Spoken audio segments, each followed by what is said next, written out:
की सोच बनती है और लाइक माइंडेड लोगों से मदद लिया जाता और काम आगे बढ़ता है तो वो आइडिया, वो इमेजिनेशन रियलिटी के अंदर तब्दील होता है। एक छोटा सा काम है लेकिन उस आइडिया को रियलिटी में तब्दील करते हुए मेहनत के साथ जब आगे हम बढ़े तो इस तरह चीज़ें रियलिटी के अंदर तब्दील होना मुमकिन है। ये बात मैं मेरे नौजवान दोस्तों को यहाँ पर बताऊँ। इस मौके पर मैं सालार साहब की जानिब से और ट्रस्ट की जानिब से हमारे दूसरे जो रिसोर्स पर्सन यहाँ बैठे हुए हैं उन्होंने भी अपना कीमती वक्त देकर हमारे मिलत के जो बडिंग कॉमर्स साइंटिस्ट है इनकी हिम्मत अफजाई रहनुमाई के लिए उन्होंने पहले से ही आमदनी का इज़हार किया और सर की ख्वाहिश थी कि मैं अपना तारुफ आपके सामने पेश करूँ। तारुफ तो आपने बताया कि मैं तकरीबन 20 साल मौलाना आज़ाद कॉलेज से एसोसिएटेड रहा। वहाँ से मैं प्रोफेसर और हेड ऑफ द डिपार्टमेंट बनकर रिटायर हुआ और डिपार्टमेंट ऑफ इंग्लिश में 2007 से 2022 तक मौलाना आज़ाद कैंपस में, उससे पहले 5 साल 2002 से 7 तक नालंदा कैंपस में मैं बाइसित अंग्रेजी का टीचर खिदमत अंजाम देता रहा। फिर वहीं से मैं रिसर्च सुपरवाइजर भी बना और फिर मेरे साथ सुपरविजन में तकरीबन 7 लोग मुख्तलिफ सब्जेक्ट्स में इंग्लिश में PhD भी किए और फिर रिटायरमेंट के बाद मैं दिल्ली में एक इंस्टीट्यूट है, Indian institute of Islamic studies and research, वहाँ 2 साल मैं रहा। उससे पहले जालना में डॉक्टर बदरुद्दीन सीनियर कॉलेज उन्होंने कायम किया था, उसका 1 साल में प्रिंसिपल भी रहा और फिर अरबिक उर्दू लैंग्वेज जानते हैं तो उस तरह के बच्चों को सेलेक्ट करके उनको इंग्लिश लैंग्वेज और हिंदी लैंग्वेज पढ़ाया जाता है। इस्लाम तो ये जानते हैं लेकिन इस मुल्क में रहकर इस्लाम के नुमाइंदे बनने के लिए इस मुल्क में रहने वाले दूसरे मज़ाहिब से ताल्लुक़ रखने वालों के अक़ायद भी जाना ज़रूरी है। इसलिए कंपेरेटिव रिलीजन्स के नाम से Hinduism, Buddhism, Sikhism, Jainism, Christianity, Judaism, इन तमाम मज़ाहिब का भी वहाँ पर मुताला कराया और साथ साथ सोशल साइंसेस में पॉलिटिकल साइंस, हिस्ट्री, इस तरह के सब्जेक्ट्स को पढ़ाते हैं और कंप्यूटर्स, ताकि ये उलमा किराम एक बेटर सिटीजन के रूप में इस मुल्क के अंदर अपना किरदार अदा कर सके, वो सेल्फ एम्प्लॉयड बन सके या बेटर एम्प्लॉयमेंट उनके लिए आसान हो सके। फिर वो लड़के वहाँ जामिया मिलिया इस्लामिया है दिल्ली में तो वहाँ से ग्रेजुएशन भी कर लेते हैं और ग्रेजुएशन के बाद PG के लिए भी मौका है और उसी इंस्टीट्यूट में जो PG कर लेते हैं तो उनको रिसर्च एसोसिएट बोलकर, रिसर्च असिस्टेंट बोलकर रख के 2 साल रिसर्च में भी तरबियत दी जाती है। नेट और JRF लिखने का मौका, ट्रेनिंग भी है। तो इस तरह पिछले 12-13 सालों में 10-11 बच्चे JRF और नेट पास होकर अलग अलग यूनिवर्सिटीज़ में PhD भी माशाल्लाह से कर रहे हैं। फिर इसी तरह कॉलेज स्ट्रीम से जो बच्चे BA पास करते हैं, BCom पास करते हैं, वो लोग इस्लाम अगर जानना चाहते हैं, इस्लाम में महारत हासिल करना चाहते हैं तो उनको diploma in Arabic language and Islamic studies के नाम से 2 साल का कोर्स है। ये कॉलेज के बच्चे इंग्लिश और हिंदी ये तो पढ़ते हैं, उर्दू और अरबिक में इनको माहिर बनाया जाता है। कुरान, तफसीर, उसूल फ़िक़्ह, हदीस, इस्लामिक हिस्ट्री, ये चीज़ें पढ़ा करके और उसके साथ रिलीजन की स्टडीज़ भी उनको यूनिवर्सिटी ग्रेजुएट को इस्लामिक स्टडीज़ का भी ग्रेजुएट बना करके एक फुल पर्सनालिटी डेवलपमेंट के साथ उसको मैदान के अंदर आके फिर से एक बाखलाक शख्स बनकर इस दुनिया के अंदर काम करने, अपनी तालीम की जारी रखने का मौका दिया जाता है। तो ये स्ट्रीम से भी कुछ बच्चे वहाँ पर रहकर जामिया से PhD भी कर रहे हैं और दूसरे यूनिवर्सिटी से भी वो लोग वहाँ पर PhD कर रहे हैं। तो इस वक्त मुझे जो जिम्मेदारी दी गई है हदीसों के हवाले से कुछ बातें आप हज़रात के सामने रखने की, उसकी मैं कोशिश करूँगा। मैंने कोशिश किया कि तिजारत और फिर काम, इन दोनों में इस्लामिक एथिक्स हदीस की रोशनी में क्या है। तो ये कलेक्शन मैं लाया हूँ जो आपके सामने अक्सर सुनाऊंगा। फरमाया रसूल करीम सल्लल्लाहु अलैहि वसल्लम ने, राफ़े इब्न हदीज रज़ी अल्लाह तआला अन्हु की रिवायत है, रसूल करीम सल्लल्लाहु अलैहि वसल्लम से पूछा गया, अल्लाह के रसूल सबसे ज़्यादा अच्छी कमाई कौन सी है। आप सल्लल्लाहु अलैहि वसल्लम ने फरमाया, आदमी अपने हाथ से काम करता है वो अच्छी कमाई है, और वो तिजारत जिसमें ताजिर ईमानदारी से काम करता है, झूठ से काम नहीं लेता। ये दो काम बड़े अच्छे हैं। रसूल करीम सल्लल्लाहु अलैहि वसल्लम आपने फरमाया, उस शख्स पर अल्लाह रहम फरमाए जो नरमी, खुश अखलाकी से बर्ताव करे, खरीदने में, बेचने में और अपने दिए हुए खर्च को वसूलने में नरमी के साथ जो काम करे। तो ये बात रसूल करीम सल्लल्लाहु अलैहि वसल्लम ने तिजारत और फिर लेन देन के सिलसिले में एक बुनियादी बात, बेसिक तालीम हमारे सामने रखी और फरमाया, सच्चाई के साथ मामला करने वाला अमानतदार ताजिर क़यामत के दिन नबियों, सिद्दीकों और शहीदों में रहेगा। तिजारत तो सब करते हैं, लेकिन ईमानदारी, अमानतदारी, सच्चाई के साथ जो ताजिर जो रसूल करीम सल्लल्लाहु अलैहि वसल्लम, हम कोई इंश्योरेंस कंपनी या कोई गवर्नमेंट स्कीम के अंदर गारंटी देते हैं तो हम यकीन करते हैं कि ऐसा होगा ज़रूर। आप 100 रुपीज़ डिपॉजिट दिए तो 5 ईयर्स में इतना होगा, या अल्लाह के रसूल की गारंटी है। तिजारत जो है कोई दुनियादाराना काम नहीं है इस्लाम में। इस्लाम में इंसान इंडिविजुअल की हैसियत में ज़िंदगी गुजारने के लिए नहीं, इस दुनिया के अंदर सोशल लाइफ, सोशल फैब्रिक में एक हिस्सा बनकर ज़िंदगी गुजारने आया है। वो फैमिली भी रखता है, बाजार में काम भी करता है, चीज़ें बेचता है, बनाता है, खरीदता है, क्योंकि एक आदमी अपने ज़िंदगी के पूरे ज़रूरियात को पूरा नहीं कर सकता। पुराने ज़माने में बार्टर सिस्टम होता था, अभी बेचना और ख़रीदने का सिस्टम है। मैं एक टीचर हूँ तो मुझे अनाज की ज़रूरत है तो मैं बाजार से ख़रीदता हूँ, मुझे कपड़े सिलाने की ज़रूरत है, टेलर की खिदमत लेता हूँ, मेरे बच्चों को दूसरे सब्जेक्ट पढ़ाना है तो दूसरे टीचर का सहारा लेता हूँ, फर्नीचर की ज़रूरत है। इस तरह बहुत सारे चीज़ों के लिए मैं दूसरों पर डिपेंडेंट हूँ, दूसरे तिजारत करने वालों, और मैं पढ़ाता हूँ एक सब्जेक्ट, मैं ये खिदमत अंजाम देता हूँ। तो इस तरह इंटरट्वाइंड है मेरा रोल समाज में। तो मैं जो है ये काम अगर ईमानदारी और दयानतदारी से करूँ तो ये दुनियादारी का काम भी हुआ और इबादत गुजार का दर्जा भी हासिल हुआ। मेरी तिजारत, मेरा पेशा इबादत भी बन गया और उजरत भी हासिल की और फिर अल्लाह के पास अजर भी पाया।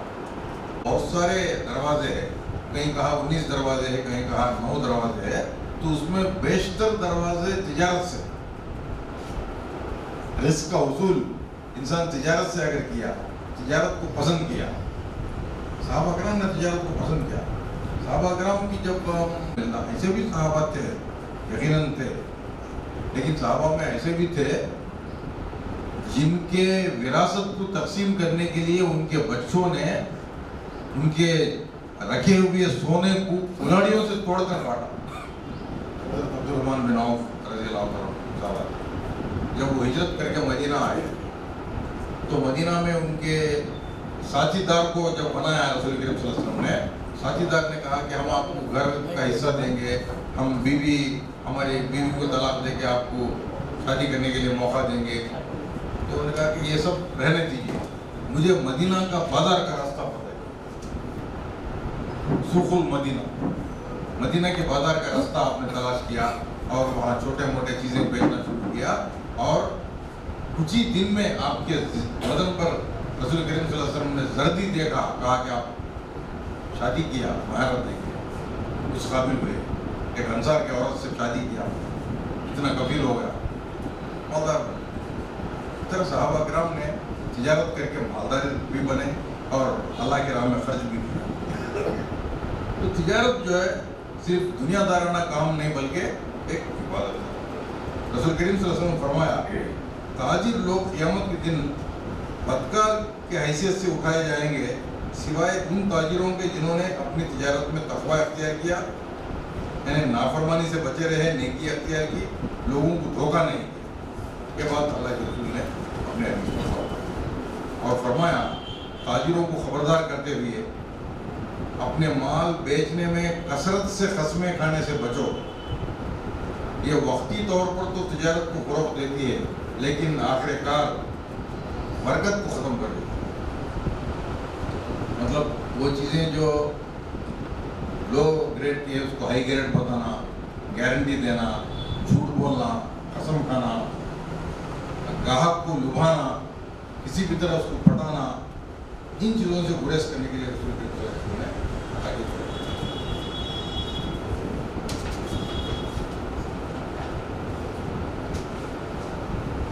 रसूल करीम सल्लल्लाहु अलैहि वसल्लम ने तिजारत करने वालों को ये भी हिदायत फरमाई कि आए ताजिरों, माल के बेचने में लहू बात कभी कहे जाते हो, कभी झूठी कसम खा जाते हो, बहुत इम्कान होता है तुम इस तरह का काम करो। इसलिए एक ताजिर को चाहिए कि वो सदका दिया करे ताकि उसके छोटे मोटे लफ्ज़ों को अल्लाह ताला माफ़ कर दे। और फिर अल्लाह के रसूल ने फरमाया, नाप और तोल वाले ताजिरों को मुखातिब करके कि तुम लोग दो ऐसे कामों के ज़िम्मे, नापना और तोलना, जिसको कुरान में मीज़ान और कैल के अल्फाज इस्तेमाल किया। अल्लाह ताला मीज़ान कायम किया, बैलेंस, इसको कायम रखो, इसमें बिगाड़ मत पैदा करो। ख़ास तौर से एक पैगम्बर हज़रत शुएब अलैहिस्सलाम इस दुनिया में अल्लाह के नबी बनकर आए तो उन्होंने अपने कौम के अंदर पाए जाने वाली इस बुराई का जिक्र किया और कहा कि आप इस चीज़ से बचिए। तो मैंने एक रिसर्च पेपर का मुताला किया, उसको तो मैं आपके सामने पढ़ूंगा नहीं। उसमें उन्होंने Islamic teaching on economic relations and trade पर कुछ बातें कही। उसमें से मैं 3-4 चीज़ें मुख्तसर आपके सामने रखूंगा। उन्होंने ये बताया कि इस्लामिक इकोनॉमिक सिस्टम इंसान के बेसिक नीड्स को पूरा करने के लिए डिज़ाइन किया गया और एक दूसरे से कम्पीट करके ज़्यादा से ज़्यादा माल इकट्ठा करने के लिए नहीं। माल तो अल्लाह ताला उस शख्स की खिदमत में जितना है वो तो किसी भी तरह देगा। तो मैं आपके सामने खड़ा हूँ। मैं 1979, 1980, 81 में एक कारपेट मैन्युफैक्चरिंग फैक्ट्री में काम करना शुरू किया था। रोज़ाना 50 पैसे के मजदूरी पर मैंने काम किया और उस वक्त मैं सोचता था कि रोज़ अगर 2 रुपये कमाने का अगर मैं काबिल बन सकूं तो बड़ा अच्छा रहेगा। लेकिन 30-40 साल के दौर में 80 to 2025 में अल्लाह ताला ने माहाना 2-2.5 लाख से भी ज़्यादा पैसे कमाने वाला मुझे बनाया। तो मैं इस पूरे दौरान अल्लाह ताला के ज़ात से मोहब्बत रखा, उसके बताए हुए तरीक़ेकार के मुताबिक चला और उन तमाम चीज़ों से गुरेज करा जिन चीज़ों से गुरेज करने के लिए अल्लाह ताला की ताकीद है, अल्लाह के रसूल। तो इस पेपर में इन्होंने बड़ा अच्छा ये बताया कि इस्लाम खामोश बैठने, गैर मुतहरिक रहने से मना करता है। Islam condemns inaction, lazy, sluggish, active रहने, कोशिश करने, मेहनत करने। अल्लाह ताला अजर भी नतीजे के बुनियाद पर नहीं, कोशिश के बुनियाद पर देता है।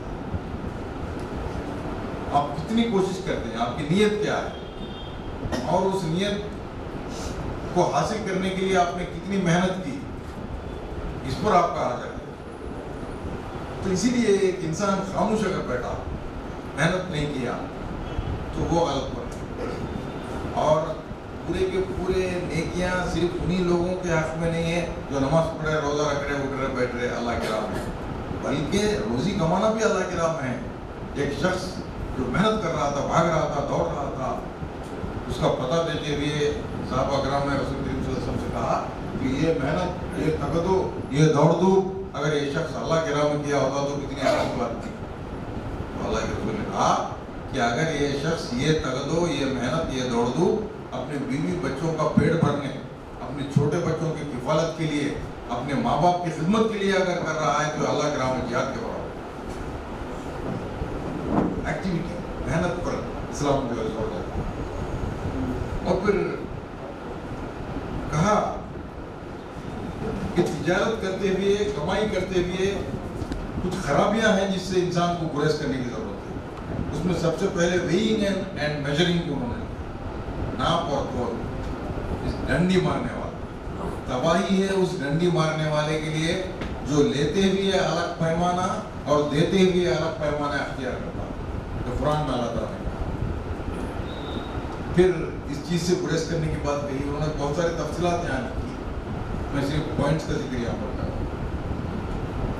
उस दिन जबकि अल्लाह ताला अमाल को तोलेगा, यहाँ अगर तिजारत करने वाला ताजिर अपने माल को बेचते हुए अगर उस माल को कम तोलेगा, डंडी मारेगा, कांटे के अंदर खराबी पैदा करेगा तो बहुत बड़ा होगा।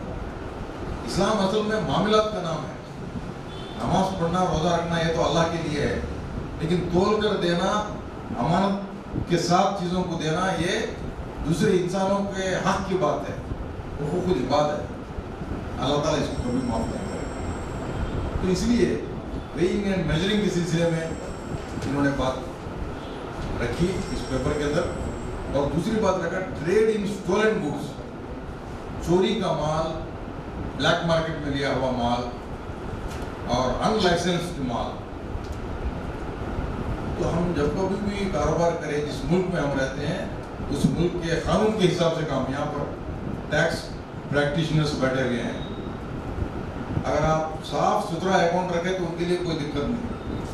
आप 10 लाख कमाइए, 20 लाख कमाइए, आप चीज़ों को जब छुपाएंगे, जीएसटी नहीं भरेंगे, ऐसे ट्रांजैक्शंस करेंगे जो इनवैलिड है या फिर इलीगल है, फिर उनके लिए मुश्किल हो जाएगा आपका अकाउंट सही बनाना और आपके जो है अकाउंट्स को तरतीब देना। तो इसलिए चीज़ें जो आप खरीदते हैं वो सही खरीदें, चाहे आपकी प्रॉफिट का मार्जिन कम हो, लेकिन अल्लाह ताला उसके अंदर ऐसी बरकत देगा जो आपको नजर नहीं आए। और फिर hiding defects of the products, तीसरी चीज़ उन्होंने इस पेपर में लिखा।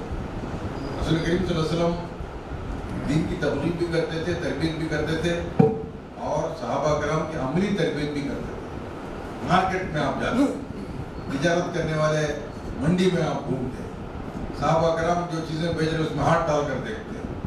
एक तो गल्ला सूखा था, ऊपर से हाथ डाला, नीचे से गीला था, तो फरमाया ये धोखे की बात कैसे हो रही। कहीं खुब्स की बात आती है, रोटी की, गीली रोटी नीचे ऊपर सूखी थी, बेच रहा है। तो उन्होंने कहा कि ऐसा क्यों हुआ? उसने बताया कि बारिश की वजह से, किसी और वजह से माल बिक गया। तो अलग उसने फरमाया कि भीगे हुए हिस्से को ऊपर रखो ताकि देखने वाले को समझ में आ जाए कि भीगी हुई। स्टोल और जो है हाइडिंग द प्रोडक्ट डिफेक्ट्स, अगर कोई तुमसे छुपाता है, लेकिन अल्लाह ताला से तुम किसी चीज़ को नहीं छुपाते, यही असर में। फिर और चीज़ ओवर प्राइसिंग ए प्रोडक्ट, जो चीज़ आप बेच रहे हैं, जिस चीज़ की मुकल्लफ है, कोई पानी की मोटर बेच रहा है, कोई कहेगा कि साहब आप पाताल में इस मोटर को लगाइए, ये जो है आसमान में भी पानी फेंके, और स्टेटमेंट दे रहा है। तो उसकी कैपेसिटी कितनी है, उसका हेड कितना है, कितना सक्शन कर सकती है, कितनी लिफ्टिंग पावर उसका है, वो बताए और उसी हिसाब से भेजें। तो ये ज़्यादा अच्छी बात और सही बात। और पांचवी बात जिसका जिक्र उन्होंने किया है होर्डिंग। मैंने मार्केट के अंदर आर्टिफिशियल स्केर्सिटी पैदा करना, ज़रूरी अशिया को एक जगह जमा करना, और फिर जब मार्केट में वो चीज़ की शॉर्टेज हो जाए, जब ज़्यादा कीमत पर बेचने की कोशिश करना, ये होर्डिंग। रसूल करीम सल्लल्लाहु अलैहि वसल्लम ने इस चीज़ से मना फरमाया और कहा कि ये बहुत बुरी बात है। और फिर इस तरह के कामों को अल्लाह के रसूल ने बड़े बुरे नज़र से देखा और फरमाया कि जिस शख्स ने एहतिकार किया वो गुनहगार है। तो ये कुछ इस्लामिक एथिक्स से कारोबार के जो हदीसों के ज़रिए से हमारे सामने आ रहे हैं। और फिर असल चीज़ ईमानदारी और अमानतदारी। एक बंदा इबादत में कहीं कोताही कर सकता है और अपने घर के अंदर सुस्ती और काहिली भी कभी उससे हो सकती है, लेकिन मामलात में कभी वो झूठ नहीं बोल सकता, मामलात में अमानत में खयानत वो नहीं कर सकता। ये तालीम इस्लाम दे रहा है। और फिर अमानत में खयानत करना, वादे की खिलाफवर्जी करना, बात बात पर झगड़ना और झगड़ा या फिर कोई डिस्कार्ड हो जाए तो गाली बकना, ये मुनाफिक की अलामत रसूल की वजह से। तो इसीलिए एक ईमानदार आदमी, उसको अल्लाह ताला के पास हाजिर होने का जिसको यकीन है, वो कभी भी अल्लाह के रसूल के अहकामात वो पचपुस नहीं डालता। जानकर भी, मालूमात हासिल करके भी अगर वो इन हिदायत को पचपुस रखता है तो उसका नाम फासिकों में चला जाता। तो मोहतरम भाइयों, ज़्यादा वक्त मुझे लेना नहीं चाहिए क्योंकि और हमारे रिसोर्स पर्सन से हम लोग बैठे हुए हैं। मैं इस मौके पर जो भी हदीस के हवाले से आपके सामने सीखा है, मुझे और आपको, हम सबको आने वाली ज़िंदगी में इन चीज़ों पर अमल करने की तौफीक फरमाए। दावाना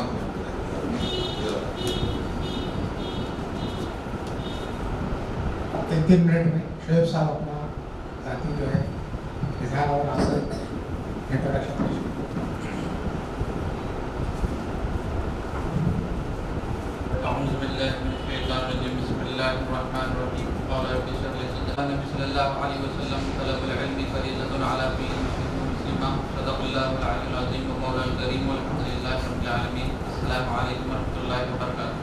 बहरहाल वक्त की कमी है। इससे पहले मेरे सीनियर सी नुमान साहब ने आपके सामने सब सी करिकुलम के बारे में काफ़ी हद तक ज़्यादा डिस्कस भी किया और आपने उनके अगेंस्ट में जो क्वेश्चन थे, आपके क्वेश्चन रेज करके आपकी जो क्लियरिटी थी, आपकी वो क्लियरिटी ले लिया। मैं आपको ना एक देखिए, मैं सिर्फ जो चीज़ के ऊपर मेरी लाइफ के ऊपर मैं डिस्कस करूँगा। जो लोग डिसकंटिन्यू सीए कोर्स को कर देते हैं, बेसिकली जिसको ड्रॉप आउट बोलते हैं, उसमें से मैं एक हूँ। मेरा इंटर 2014 में हुआ, मेरी आर्टिकल 2017-18 तक चली, ठीक है। उसके बाद में मैंने फाइनेंशियल पोजीशन की वजह से वो सीए कोर्स को फाइनल में आने के बाद में डिसकंटिन्यू कर दिया। मेरे आर्टिकल के बाद में मैंने 2023 तक प्राइवेट जॉब किया। मैं एज एन अकाउंटेंट बोल के, सीनियर अकाउंटेंट बोल के राजस्थान फूड प्रोडक्ट्स बीकानेर भुजावाला के पास में रहा हूँ। उसके बाद में ऐसा हुआ कि उसके बाद में मेरी वाइफ ने मुझसे ऐड किया कि आप दोबारा इस मैदान में आइए और अल्लाह बहुत बड़ा है, आपके आगे के अल्लाह रास्ते जैसे खोल देंगे। एक बच्ची हुई, उसके बाद में अल्लाह ने सुनहरे मौका में, बोलते हैं ना कि बच्ची की पैदाइश अल्लाह के रसूल की सल्लल्लाहु अलैहि वसल्लम की हदीस है कि दो चीज़ें हैं कि अल्लाह अगर तुमसे राजी है तो तुमको बेटी से नवाजता, और तुम अगर अल्लाह से राजी है तो तुमको बेटे से नवाजता। तो ये बेटी की खैर ख्वाहिश अल्लाह की तरफ से जब आई, जब मैंने ऐड करा 2023 में मैं रिटर्न ये कोर्स में आया हूँ और 2024-2025 मेरे 2 साल की जर्नी है। इसमें अल्हम्दुलिल्लाह मैंने फाइनल का एग्ज़ाम का प्रिपरेशन करके और इसके साथ में MCS एडवांस ITT था कंप्लीट करके अल्हम्दुलिल्लाह ऐसे समझ के चलो कि 2000 सितंबर यानी 2025 का जो सितंबर था उसमें मैं नियर डियर आ चुका था। यानी मेरा रिजल्ट जो था 4 या 5 मार्क्स से छूट गया था पिछले बारी को, लेकिन जैन का अल्लाह ने मुझे मौका दिया और एक ऐसा मौका दिया कि जैन 2026 ये फर्स्ट टाइम एग्जाम हुए जैन के फाइनल के। अब इसके बाद में इंस्टीट्यूट ने वो एग्जाम बंद कर दिया। तो मैंने ये कहा कि देखो बच्ची अल्लाह की तरफ से एक नेमत है, वो अल्लाह ने वो मुझे अटेंड दिया और मेरा कम से कम वक्त लिया और उसमें मुझे नवाज दिया। तो बेसिकली ये सुनाने का मतलब, समझाने का मतलब ये है कि जो student lack of financial position की वजह से जो भी उनकी मजबूरियां रहती, क्योंकि देखिए इसमें ज़्यादातर एवरेज बच्चे आते हैं। क्यों? क्योंकि ये ज़्यादा स्मार्ट बच्चों का कोर्स नहीं है, क्योंकि वहाँ पर उनको वो थी वो जो सब्र पैदा होना चाहिए वो लोगों में वो सब्र नहीं रहता, वो सब्र का मादा नहीं रहता। इसलिए यहाँ पे एवरेज बच्चे आते हैं, वो स्ट्रगल करते पहले से और वो स्ट्रगलिंग फेज पे आगे बढ़ते बढ़ते बढ़ते वो चीज़ तक, वो मुकाम तक पहुँच जाते हैं। और इसमें सबसे बड़ा रोल और पहला रोल बोले तो पेरेंटिंग का रहता कि भाई जैसे पेरेंटिंग अपने बच्चों को जैसे ट्रीट करेंगे, उनको जो चीज़ जो इन्वायरमेंट प्रोवाइड करेंगे तो उसके हिसाब से चीज़ें आगे आगे धीरे धीरे बढ़ती जाएंगी। मेरा छोटा भाई है, वो भी रिसेंटली CPA क्वालिफाइड हुआ US बेस पे, और मेरे बहन वही हैं CS अब्दुल वादिश, वो बहरहाल सब जानते हैं उनको। तो यानी एक ही घर में अल्हम्दुलिल्लाह अल्लाह ने हमको साल 2 साल के अंदर CS भी दे दिया, CS भी दे, CA भी दे दिया और CPA भी दे दिया। और ऑलरेडी इंटर लेवल के ऊपर मेरा चचेरा भाई भी CA कर रहा है, और एक चचेरा भाई मेरा CS कर रहा है। बोलने का मतलब ये है क्या, ये ऐसा कोई बड़ा वो नहीं है जो इंसान बिठा लेता दिमाग में। मेहनत है, अल्लाह ने वादा किया कि ज़रूर मैं इंसान की मेहनत के ऊपर, चाहे वो कोई भी हो, मखलूक में से चाहे वो उसकी कोई भी मखलूक हो, जो मेहनत करेगा वो उसका सिला पाएगा। अदरवाइज कोई क्वेश्चन तो आपके दिमाग में वैसे बहरहाल सब क्लियर पिक्चर हो गया। और अल्हम्दुलिल्लाह मैं ये प्रोग्राम के तहत जब मुझे ऑर्गेनाइज किया गया, ये ऑर्गेनाइजर ने जब इन्वाइट किया मुझे, मैं इनका काफ़ी हद तक दिली शुक्रगुजार हूँ कि उन्होंने ये मौका मुझे फराहम करा। मैं आप लोगों के दरमियान में आया। मेरा ऑफिस में रिसेंटली रोशन गेट के इलाके में ओपन करने वाला हूँ, और इन फ्यूचर कोई भी CA से रिलेटेड, बोर्ड से यानी करिकुलम से कोई भी रिलेटेड कोई क्वेश्चन हो तो आप बेझिझक मेरे ऑफिस पर आकर मुझसे प्राइवेट कंसल्टेंट जो भी है वो ले सकते हैं। ओके, ठीक है, अल्लाह हाफिज़, अस्सलाम वालेकुम रहमतुल्लाह। मौलाना आज़ाद कॉलेज में एडमिशन लिया, और बीकॉम के सेकेंड ईयर में मैंने 0.8 मार्क्स मिले थे आउट ऑफ 200। उसके बाद बीकॉम थर्ड ईयर होते ही डायरेक्ट करते हुए हमने मैंने एमकॉम कंप्लीट किया और साथ में आर्टिकलशिप भी कंप्लीट की। एमकॉम कंप्लीट होने के बाद फिर एमफिल के लिए एंट्रेंस एग्जाम दिया, एमफिल का एंट्रेंस एग्जाम भी क्वालिफाई किया, उसमें भी मेरिट मिला तो वो अपीयर किया, अल्हम्दुलिल्लाह उसमें भी क्वालिफाइड किया, मेरिट आए, 25 रैंक आया कॉमर्स की लिस्ट में। फिर हमको PhD में एडमिशन मिल गया। अब आफ्टर एमकॉम जैसे ही PhD में एडमिशन मिल गया तो हमने सोचा कि नहीं, प्रॉपर हिंगोली के होने की वजह से फिर यहाँ पे कंपनी लगी, इसलिए हमने कॉलेज ज्वाइन कर लिया। फिर PhD का ड्यूरेशन भी चला, टीचिंग का भी चला, तो अल्हम्दुलिल्लाह एक ईयर में PhD भी कंप्लीट हो गई। और जो असिस्टेंट प्रोफेसर के लिए जो सेट एग्जाम के फील्ड में हम हमारे टाइम से देखते आ रहे कि जैसे जो रेशो है कॉमर्स स्टूडेंट का, तो मैक्सिमम 70% से ज़्यादा है तो बॉयज स्टूडेंट रहते, 20% से 25 गर्ल्स रहते हैं, और उनको भी ये नहीं पता रहता कि इसके आगे और कौन से ऑप्शन है वो करियर टाइम में बना सकते। तो CA, CS, CMA ये तो प्रोफेशनल कोर्सेज हैं। इसके साथ अगर हम इतने ज़्यादा स्टडी में स्ट्रॉन्ग नहीं है, या फिर हमको ऐसा लगता है कि ये हमसे नहीं होगा, हमारा बेस नहीं है, तो हम बीकॉम करके DTL एक कोर्स रहता है, 1 साल का कोर्स है, डिप्लोमा इन टैक्सेशन लॉ, वो MP लॉ कॉलेज में एक है औरंगाबाद में, और अम्बेडकर कॉलेज एक है, उसमें है। तो रजिस्टर कराना, बीकॉम के परसेंटेज अगर आपके अच्छे हैं तो वो लिस्ट लगती और उसमें आपका एडमिशन हो जाता। तो ये एक बेस्ट है ऑप्शन। आप इसके साथ कोई CA का ऑफिस ज्वाइन करें, CA की प्रैक्टिस करें, क्योंकि मैंने CA की प्रैक्टिस की हुई हूँ 3 साल की, तो वहाँ पे पूरा सीखने को मिला, अकाउंटिंग सीखने को मिली, ऑडिटिंग सीखने को मिली, और GST के रिटर्न्स है, इनकम टैक्स के रिटर्न्स है, ये भर के अगर आप कोई शॉर्ट टर्म जॉब भी करना चाहते हैं तो कर सकते हैं। अगर बीकॉम करने के बीकॉम कंप्लीट हो गया और आपके पास एक्सपीरियंस है कोई CA का, भले ही वो CA के पास ज़्यादा आपको रेम्युनरेशन नहीं मिलेगा, क्योंकि हमने खुद जब आर्टिकलशिप की थी तो हमको 1000-2000 पर मंथ मिलता था, पर हम टाइमिंग ऐसा देते थे morning 10 o'clock to evening 6 to 7 o'clock तक हम वहाँ पे रहते थे। मगर उसका बेनिफिट ये हुआ कि हमको बहुत सारी चीज़ें जो हमने बुक्स में थियोरेटिकली पढ़े थे उसको प्रैक्टिकली कैसे अप्लाई करना वो हमको समझ में आया। तो डिग्री तो हम ले लेते, स्टूडेंट के लिए, जो पेरेंट्स हैं उनके लिए, स्टूडेंट क्या करते हैं एग्जाम किसी भी तरीके से पास कर लेते, स्टडी करते, चाहे फिर उसको नोट्स बनाते, मगर उसको प्रैक्टिकली अप्लाई कैसे करेंगे ये आपको सीखने को कहाँ मिलता है, तो एक पर्टिकुलर CA के ऑफिस में। तो अपने बच्चों को या जो भी स्टूडेंट यहाँ पे है उनको सिर्फ डिग्री तक महदूद मत रखिए, उनको प्रैक्टिकल उसको यूज़ कैसे करना है, क्योंकि जब वो मार्केट में जाएंगे, जब वो जॉब एक डिग्री लेके जाएंगे, क्योंकि साल में हज़ारों बच्चे डिग्री लेते हैं, गर्ल्स भी बॉयज़ भी, इतना कंपटीशन है कि जो मेरी होल्डर स्टूडेंट है, अगर आप उनके साथ रहोगे तो इंटरव्यू में उसके पास नॉलेज ज़्यादा रहेगा, स्किल ज़्यादा रहेगा, उसको बोलते अच्छा आएगा, तो ऑब्वियसली बात है। अगर कॉर्पोरेट सेक्टर में जाएगा तो उसको पहले कोई भी है तो उसको पहले चांस दे देगा। तो आपको उनसे कम्पीट करना है तो आपके पास डिग्री होनी चाहिए, उसमें बैकलॉग्स नहीं होना है, क्योंकि हम देखते हैं कि आज़ाद कॉलेज में मैक्सिमम अपनी फ़ोन के बच्चे हैं, तो इतने केयरलेस है, हमको एटलीस्ट कॉल करके उनको बोलते हैं कि आपके असाइनमेंट्स कंप्लीट नहीं है, आपके टेस्ट ऐसे है। मतलब उनको ऐसे भी लॉकडाउन के बाद से तो ऐसा हाल है कि बच्चों का इंटरेस्ट ही ख़त्म हो गया पढ़ने से। कुछ बच्चे हैं सिंसियर रहते, वो आते लेक्चर्स करते, एग्जाम देते और अच्छे से पास आउट होते और वो सक्सीड भी होते। मगर कुछ स्टूडेंट ऐसे हैं, उनको बेदारी नहीं है, मतलब उनको जैसा है कि हम टीचर्स को ज़रूरत है हमारी, कि टीचर्स को कॉलेज के लिए बुलाना है करना, ऐसा नहीं है। स्टूडेंट को अपनी रिस्पॉन्सिबिलिटी है और पेरेंट्स के लिए ये सबसे ज़्यादा ज़रूरी है कि वो सिर्फ एडमिशन दिला देते और फिर बाद में तो कुछ देखते हैं कि हमारा बच्चा कॉलेज जा भी रहा है कि नहीं जा रहा है, कि उसने सेमेस्टर के एग्ज़ाम फॉर्म भरा है नहीं भरा है। आज के आफ्टर लॉकडाउन अभी ऐसा है कि हर क्लास के व्हाट्सएप ग्रुप्स बने हुए हैं, आप उसमें इनरोल करें, जो ग्रुप है उनकी क्लास का आप उसमें ज्वाइन करें, तो आपको पता रहेगा कि कब से एडमिशन प्रोसेस चालू है, कब एग्ज़ाम है, कब हॉल टिकट आएगा।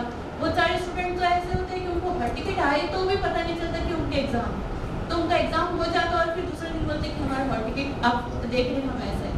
तो इतनी लापरवाही है, इस पे काम करने की ज़रूरत है। किसी भी फील्ड में अगर आप कोई भी ग्रेजुएशन में एडमिशन लिए तो उसमें अपने एक्सपर्ट बनिए।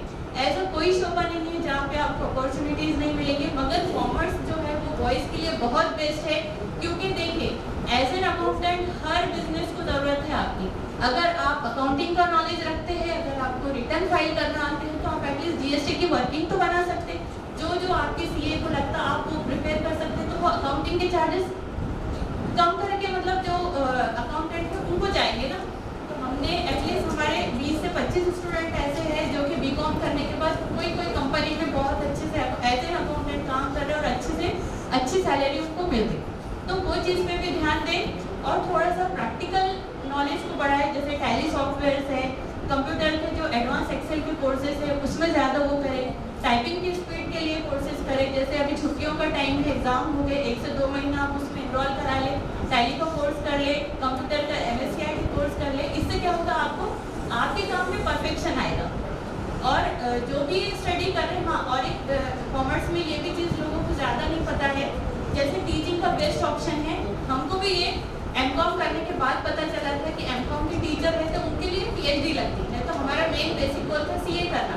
अभी हमारे इनकम्प्लीट है, अगर इनकेस फ्यूचर में कभी चांस मिला तो हम उसको कंप्लीट करेंगे इंशाल्लाह। मगर अभी हमको ऐसा लग रहा है कि एक जॉब हमारी सिक्योर है, हम अभी टीचिंग पोजीशन पे है, अगर इनकेस अगर आगे चल के ऐसा मिलता है तो करेंगे। मगर आप भी एमकॉम जो है, यहाँ पे बहुत सारे स्टूडेंट CA के लिए कर रहे हैं जो एमकॉम है, तो वो नेट और सेट के लिए अप्लाई करो, क्योंकि दोनों का सिलेबस सेम है। जो CA में पढ़ते हैं मैक्सिमम सिलेबस वही नेट और सेट के एग्जाम में रहता है, और नेट और सेट के एग्जाम में निगेटिव मार्किंग सिस्टम नहीं है। आप कितने भी अटेम्प्ट कर सकते हैं, कितने भी बार उसको दे सकते हैं, सिर्फ आपको एग्जाम फीस देनी है, स्टडी करनी है और एग्जाम क्रैक करना है।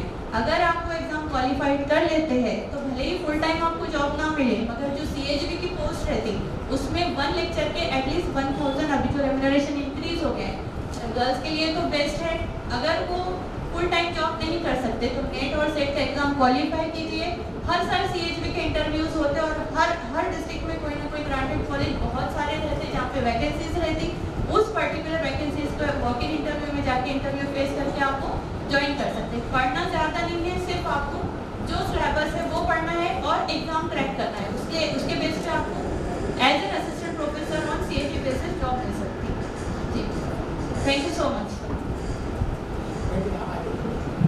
आपका ताल्लुक आपके डॉक्टर हसीब अहमद ने लॉज बताए ट्रेडिंग के, हमने ये फाउंडेशन में पढ़े थे सेल्स ऑफ गुड्स एक्ट में, बट हमको पता नहीं था कि इस्लामिक पॉइंट ऑफ व्यू से इस्लामिक लॉ में भी इतना सब कुछ है। तो ये हमको नया मालूम पड़ा है कि अभी हम स्टडी करेंगे इंशाल्लाह इस्लामिक लॉ इसके बारे में। Thank you so much for giving me opportunity. चलिए साहब भाई।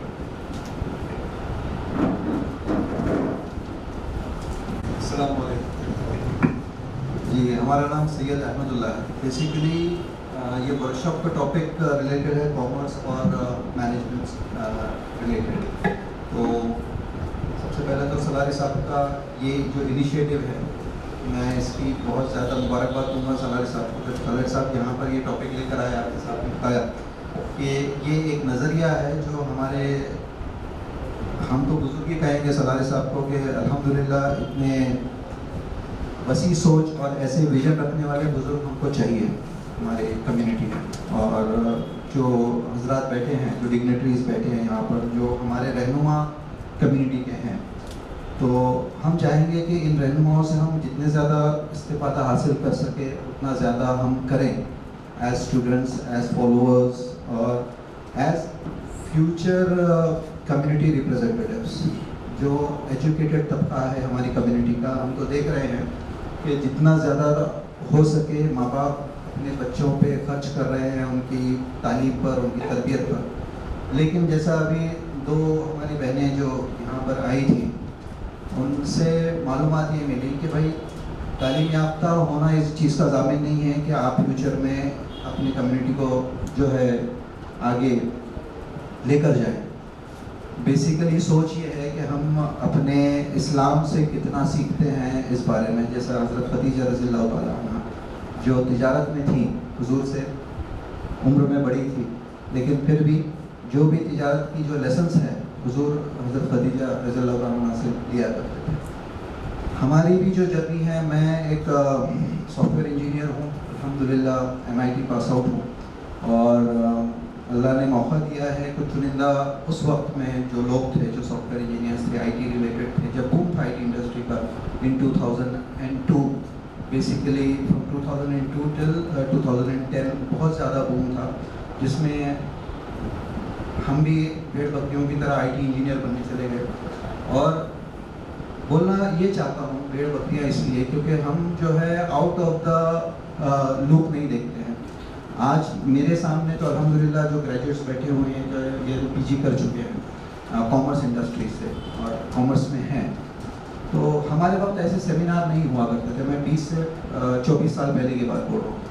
मेरे वालिद एक किराना दुकान चलाते थे, मेरे वालदा गुलशन अतफाल स्कूल में टीचर थे, उर्दू स्कूल में।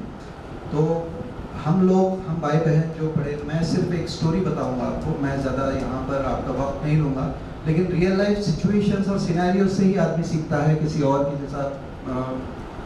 मुबारकबाद देना चाहूँगा सर को, तो CA बन चुके हैं अल्हम्दुलिल्लाह। बहुत मेहनत है, बहुत स्ट्रगल है। और मैं यही कहूँगा कि भाई हमारे बचपन में, सर ने बताया कि उनके बचपन में, उनके बचपन में, यहाँ सब लोग जो बैठे हुए हैं, नाम लूँगा कि भट्टी से गुजरे, ठीक है।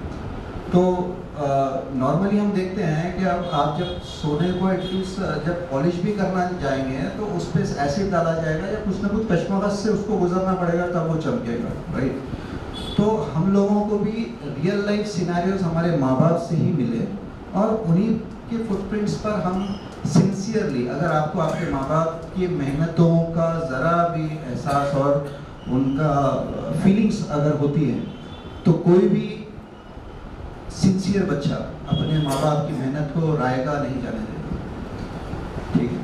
तो जितने बच्चों के माँ बाप ने सिंसियरली उनके लिए एक एक खून का खतरा, एक एक पसीने की तरह, जो पसीना खून की तरफ आया है, मैं उनसे यही गुजारिश करूँगा, aspiring CAs and expiring commerce जिसका भी फ्यूचर आप चाह रहे हैं, तो मैं सबसे यही बोलना चाहूँगा कि भाई अपने माँ बाप के एस्पिरेशंस को अपना एस्पिरेशन बनाइए। कोई भी माँ बाप आप अपनी औलाद को अपने से बेहतर ही देखना चाहता है। सिर्फ वही दो लोग हैं जो आपको अपने से बेहतर देखना चाहते हैं। बाकी दुनिया में तो आपको पता है कि जेलसी, हसद, जलन जो भी रिश्तेदारों में होती है, अल्लाह खैर करे, गुमान हमारे दिल में अच्छा रखे हर एक के लिए।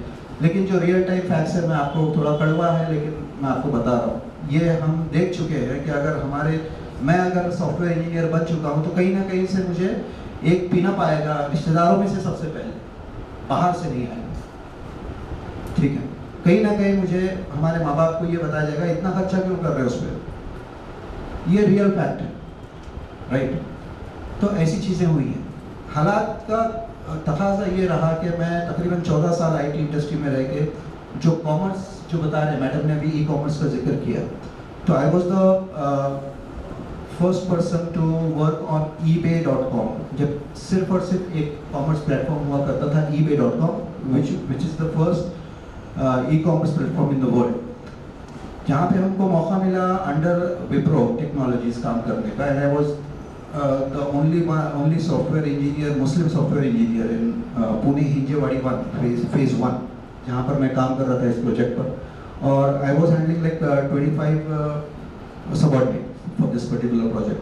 तो मुझे ये वहाँ से रियलाइज हुआ कि बस ये जो यहूद नसरानी है, राइट, ये इनके लिए अगले 20 साल, अगले 50 साल की फोरसाइटेडनेस जो है मायने रखती है, और हम जो है, हम पता नहीं हमारे कौम के बच्चों को, हमारे रहनुमाओं को क्या हो गया।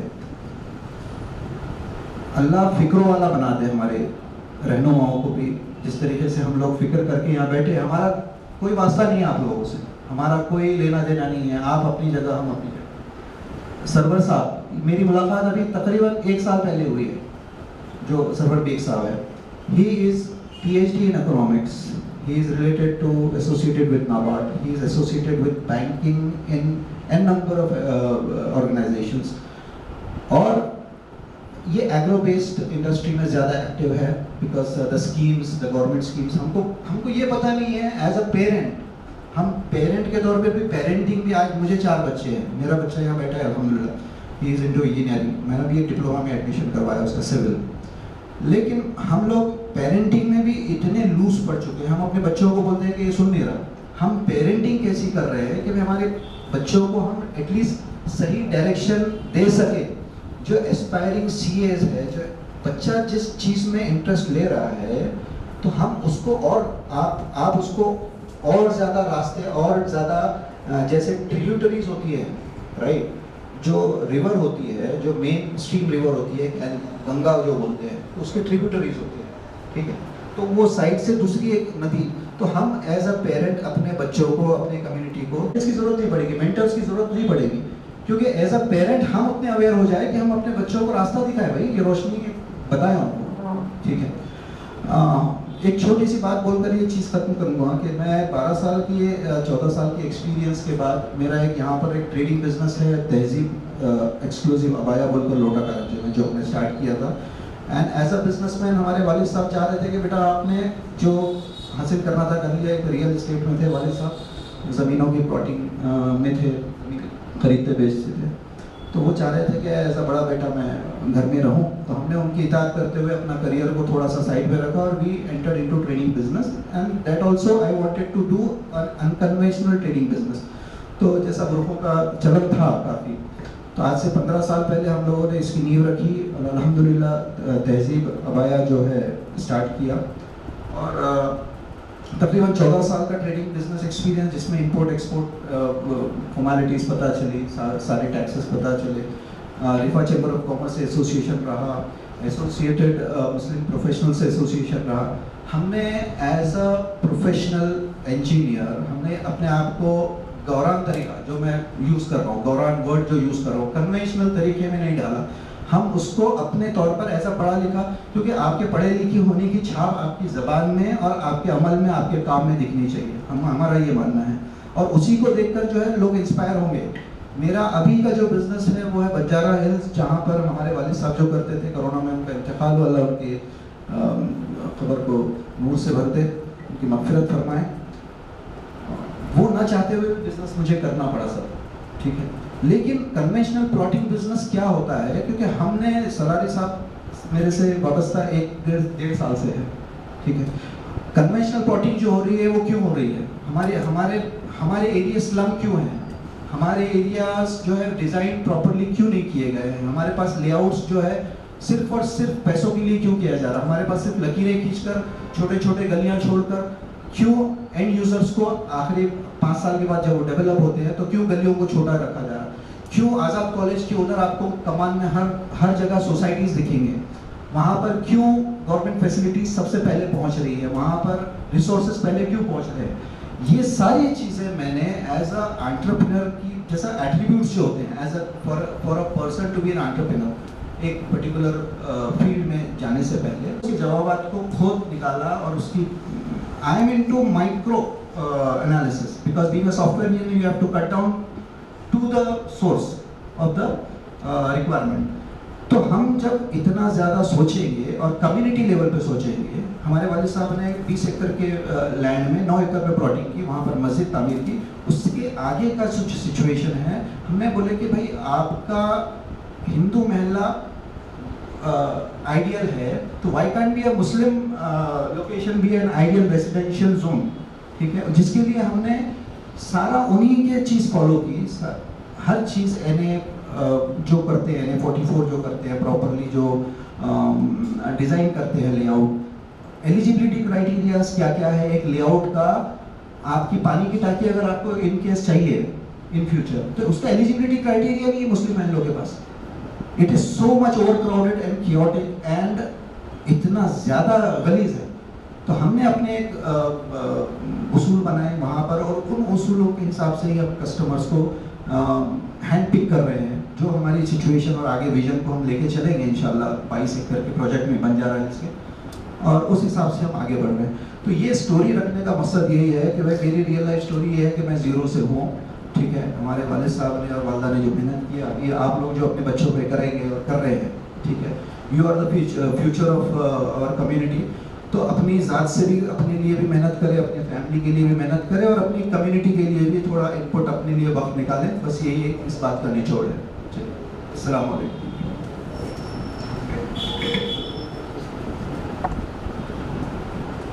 तकरीबन मैं जब से सर्विस में खिदमत में MSc से, जब से आपका मेरा अटैचमेंट है, आप पूरा अपना पूरा प्रोटेक्शन कीजिए, और अल्हम्दुलिल्लाह आपके जो है बच्चे भी माशाल्लाह इस वक्त आगे तालीम में बढ़ रहे हैं, उनका भी था।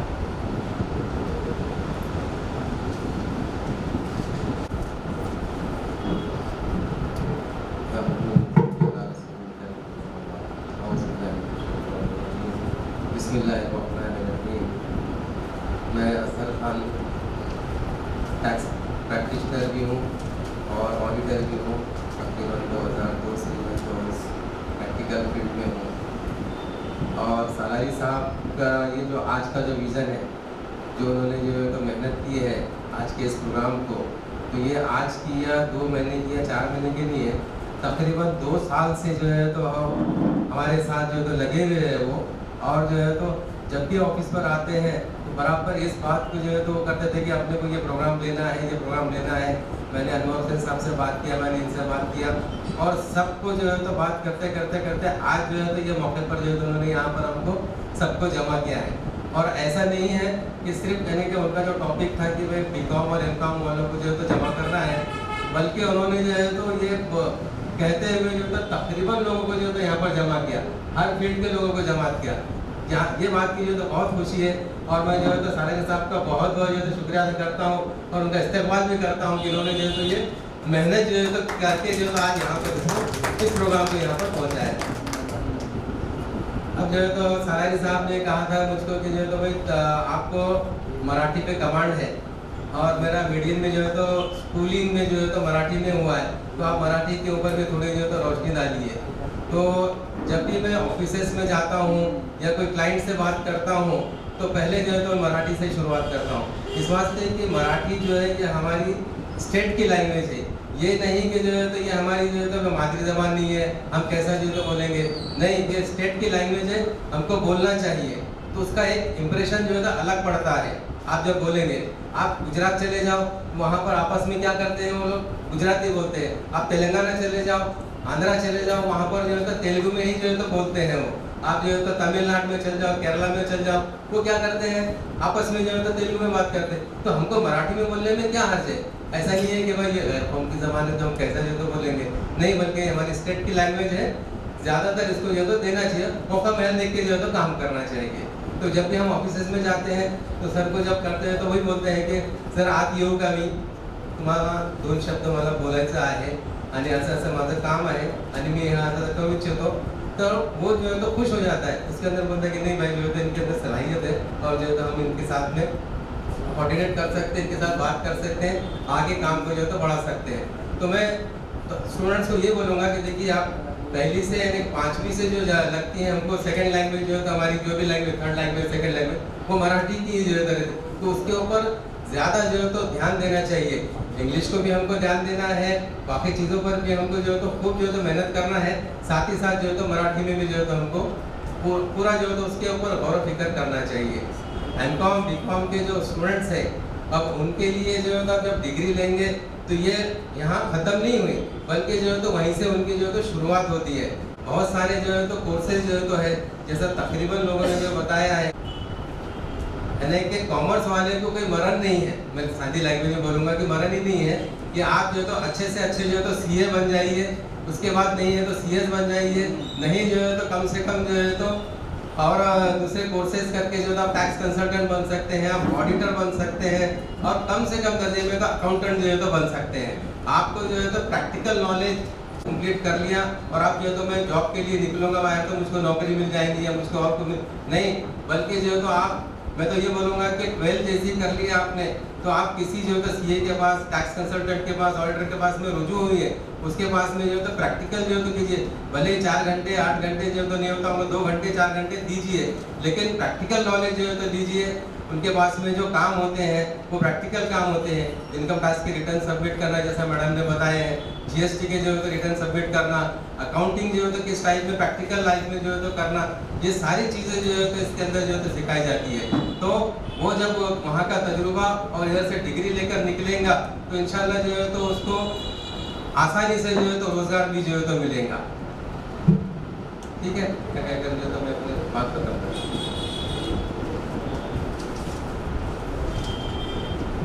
मैं हमारे डॉक्टर सरोज साहब से विकास करता हूँ कि वो हमारे को जो है पूरी ये जो कॉमर्स से रिलेटेड बच्चे हैं उनके बारे में मालूमात दें, और इसके बाद इंशाल्लाह मैं आइंदा भी आपको तकलीफ देते हैं।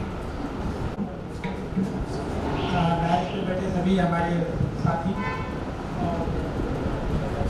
ये जो जिस ऑर्गेनाइजेशन से प्रोग्राम रखा गया है मैं उनको शुक्रगुजार हूँ। मैं लेक्चर से ज़्यादा आपको बताया था कि भाई इंटरेक्शन होना चाहिए, तो हम बिजनेस या पैसे कमाने की बात करेंगे इंशाल्लाह, है ना। तो मेरी आवाज़ आ रही है सबके पास? आखिरी में आवाज़ आ रही है? आपको भी आ रही? पक्का?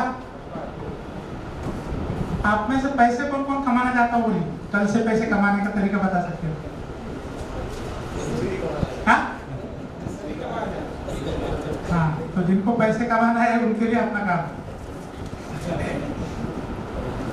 मैं थोड़ा सा मेरा इंट्रोडक्शन देता हूँ।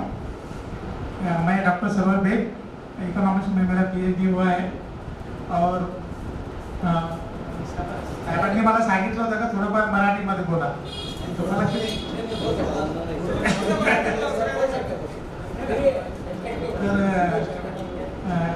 मी गेल्या 20 वर्षापासून आपल्या महाराष्ट्रामध्ये काम करतोय, आणि बऱ्यापैकी माझे जे ऑडियन्स किंवा त्यांचे जे माझे कस्टमर्स आहेत ते सगळे हिंदू बांधव आणि मराठीच असल्यामुळे माझं बरंच मराठीमध्ये बोलणं चालू होत असतं।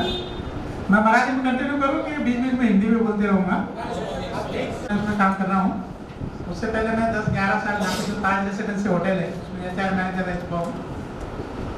और आपको किसको पता हुआ शायद पुराने लोगों के लातूर में भूकंप हुआ था, किला है, तो फिर कच्छ का बाद में हुआ। उस दौरान मैं मेरा ग्रेजुएशन कर रहा था और वहाँ पे मैं केंद्रीय में काम कर रहा था, तो वहाँ पे जान के हमने बहुत सारी जाने बचाई और वहाँ के लोगों को फिर से डेवलप करने के लिए काम किया। उसके बाद में गुजरात में गोधरा का कांड हुआ, गोधरा कांड, है ना, जिसमें बहुत सारी मुस्लिम माइनॉरिटी को तकलीफ हुई, बहुत सारी जान माल का नुकसान हुआ। तो वहाँ पर भी करीबन मैं 6 महीने गुजार चुका हूँ। उसके बाद फिर हमने डिसाइड किया कि हम जॉब नहीं करेंगे, हम डेवलपमेंट सेक्टर के लिए काम करेंगे। तो हमने एक NGO बनाया सहयोग नाम से, और 2001 से हम लोग काम कर रहे हैं। हमारा मेन जो थीमेटिक एरिया है वो है लोगों की माली हालत सुधारने के लिए, इकोनॉमिकली लोगों को अपलिफ्टमेंट करना, और वो रियलिस्टिक बेसिस पे हो। तो जब हमने काम शुरू किया तो हम सोच रहे थे कि भाई ऐसे अलग अलग वर्कशॉप्स लेंगे, और गवर्नमेंट बहुत अच्छी अच्छी स्कीम्स है उसमें नौजवानों को स्कीम्स दिलवा देंगे, और लोगों के जो भी जहाँ जहाँ से पैसा आता है उसके लिए लोगों के लिए मदद करेंगे। मगर जब रियलिटी में हम लोग काम करना शुरू करें तो पता चला कि इतना आसान नहीं है, और गवर्नमेंट के हाथ से पैसा निकालना वो तो और भी मुश्किल है। तो उसके लिए जो हमारी एलिजिबिलिटी जो रहती है ना, हमारी जो पात्रता होती है, तो उसको उस तक पहुंचने के लिए भी बहुत सारी मुश्किलात हैं। तो हमने फिर सोचा कि ये काम कैसे होना चाहिए। तो हमने क्या किया कि हमने एक बेस लाइन सर्वे किया पब्लिक में जाकर और फिर उन्हीं से कुछ कॉन्ट्रीब्यूशन लेके शुरू किया। तो मैं 3 साल मेरा अपना पैसा था, मेरे पास 4-5 लाख रुपये, वो पूरा NGO सेक्टर में खत्म हो चुका, कोई पैसा नहीं था मेरे पास ऑर्गेनाइजेशन चलाने के लिए। तो हमने सोचा क्या अब तो हमारे पास पैसा नहीं, पेट्रोल को भी पैसे नहीं थे लोग पब्लिक तक जाने के लिए। तो हमने सोचा कि भाई जिनके साथ काम करते उन्हीं से पैसा लेना शुरू करें, है ना। तो हमने फंड रेजिंग शुरू किया, 20 रुपीज़ पर पर्सन, 20 रुपये देना, उसको साल भर हम हमारी सेवाएं दें। आज मेरी फीस जो है वो 570 रुपये एक मेंबर की। और आपको जानकर ये होगा कि मैं अभी पिछले 3 साल से कोई गवर्नमेंट का फंड्स नहीं लिया है। मेरे पास में 7,500 महिलाओं के सेल्फ हेल्प ग्रुप्स है, महिला बचत गट है। तो हर एक महिला हमारे ऑर्गेनाइजेशन को 570 रुपये दी 30 साल में, और उन्हीं के ऊपर हमारा ऑर्गेनाइजेशन का जो भी एडमिनिस्ट्रेटिव होता है। उसके अलावा हमारा अपना बिजनेस है कुछ अलग से, वो भी हम लोग करते हैं। और करीबन 4,500 लोगों को इंटरप्रेन्योरशिप डेवलपमेंट यानी डायरेक्ट उद्योजकता विकास जो होते हैं ना, कारोबार करने के लिए हमने बताया, उसका रिकॉर्ड्स है हमारे पास में। तो आज के दौर में भी आप 2,000 रुपये के इन्वेस्टमेंट करके, 2,000 रुपये से लेके 2 लाख तक या 2 करोड़ तक इन्वेस्ट करके अलग अलग प्रोग्राम या अलग अलग बिजनेस आप कर सकते हैं। आप मुझे वक्त बताइए, दिन का रात का कोई भी, रात में अगर 2 बजे से 4 बजे तक कौन सा बिजनेस चलेगा, और वो 2 बजे से 4 बजे तक आप कितने पैसे कमाएंगे वो भी मैं आपको बोल सकता हूँ। आप अगर चाहें तो आज रात में प्रयोग करें, आज रात का आप प्रयोग कर सकते हैं। आज रात में आपको अगर पैसे कमाना है, मैं जगह बताता हूँ यहीं पे, यानी बहुत सारी जगह है, आप सवेरे 4 बजे बोलिए, 4 बजे पैसे कमा सकते हैं। समझ में तो जिनको पैसे कमाना है फ्यूचर में आप मेरे साथ में कभी भी मिलकर मेरे से राय मशवरा ले सकते हैं। मगर मैं वो इंसान हूँ जो प्रैक्टिकल करके लेता हूँ। जैसा मैं बहुत अच्छी मछली आपको खिलाते रहूँगा, आप बोलेंगे वे एक साथ तो बड़े मसालेदार चटपटी और तंदूरी मछली खिलाते हैं, बार बार मेरे पास आएंगे, तो मैं आपको बार बार मछली नहीं खिलाऊंगा। मैं आपको मछली पकड़ने का जाला दूंगा, मछली पकड़ने का जो होता है ना खाता, वो हथियार दूंगा, और उसके वो किस तरीके से पकड़े जाती है वो भी। आपने किसी मछली पकड़ी है क्या? आप तो हाँ, गल लगा के अगर बैठना है तो खामोश बैठना पड़ता है, आपस में बात नहीं करते लोग। कितने भी गहरे दोस्त हो, 1-1, 1.5 घंटा बैठते हैं, फिर वो कभी एक मछली आ रही है ना। तो पैसे कमाने के जो अलग अलग जो ये है, तो करीबन 2,000 मेरे पास में ऐसे स्ट्रीट है या ऐसे बिजनेसेस है जिसमें से आप वेरी नेक्स्ट डे, यानी ये कोरोना के अंदर गोबर बेच के लखोपति बन गई हमारी दीदी। इधर ये झाटा नाम का गांव है, गोबर आते ना, गोबर की उपलियाँ बोलती है उसको गांव में, जो गाय भैंस ये गंदा कर देती है ना, तो गोबर बेच के क्या हुआ, लॉकडाउन के अंदर इतने लोग मरने लगे, वो स्मशान भूमि में जलाने के लिए वो गौरी मिल नहीं रही थी उपली। तो हमारे ग्रुप को हमने उस काम पे लगा दिया। 80 स्टार्टिंग हुई, 80 रुपये से कारपोरेशन को बेचा हमने, बाद में 240 रुपये में एक गौरी बेचा हमने, 22 लाख रुपए कमाए 4 लीटर से। और आपने डायस पर बैठे हुए एक हजरत है अभी हमारे जो अहमद भाई जो है, इन्होंने तो पत्थर भी बेच दिया, पहाड़ भी बेच दिया। मैं आंखों देखा बोला, जो बोर्ड ना बंजारा हिल, आप कभी विजिट कीजिए बंजारा हिल को, वो बंजारा हिल तो वहाँ पे आसपास बंजारा रहते हैं। मैं जब पहली बार वहाँ पे गया तो देखा, वो पत्थर में क्या करना, पत्थर भी बिकता है, मट्टी भी बिकती, हर चीज़ बिकती।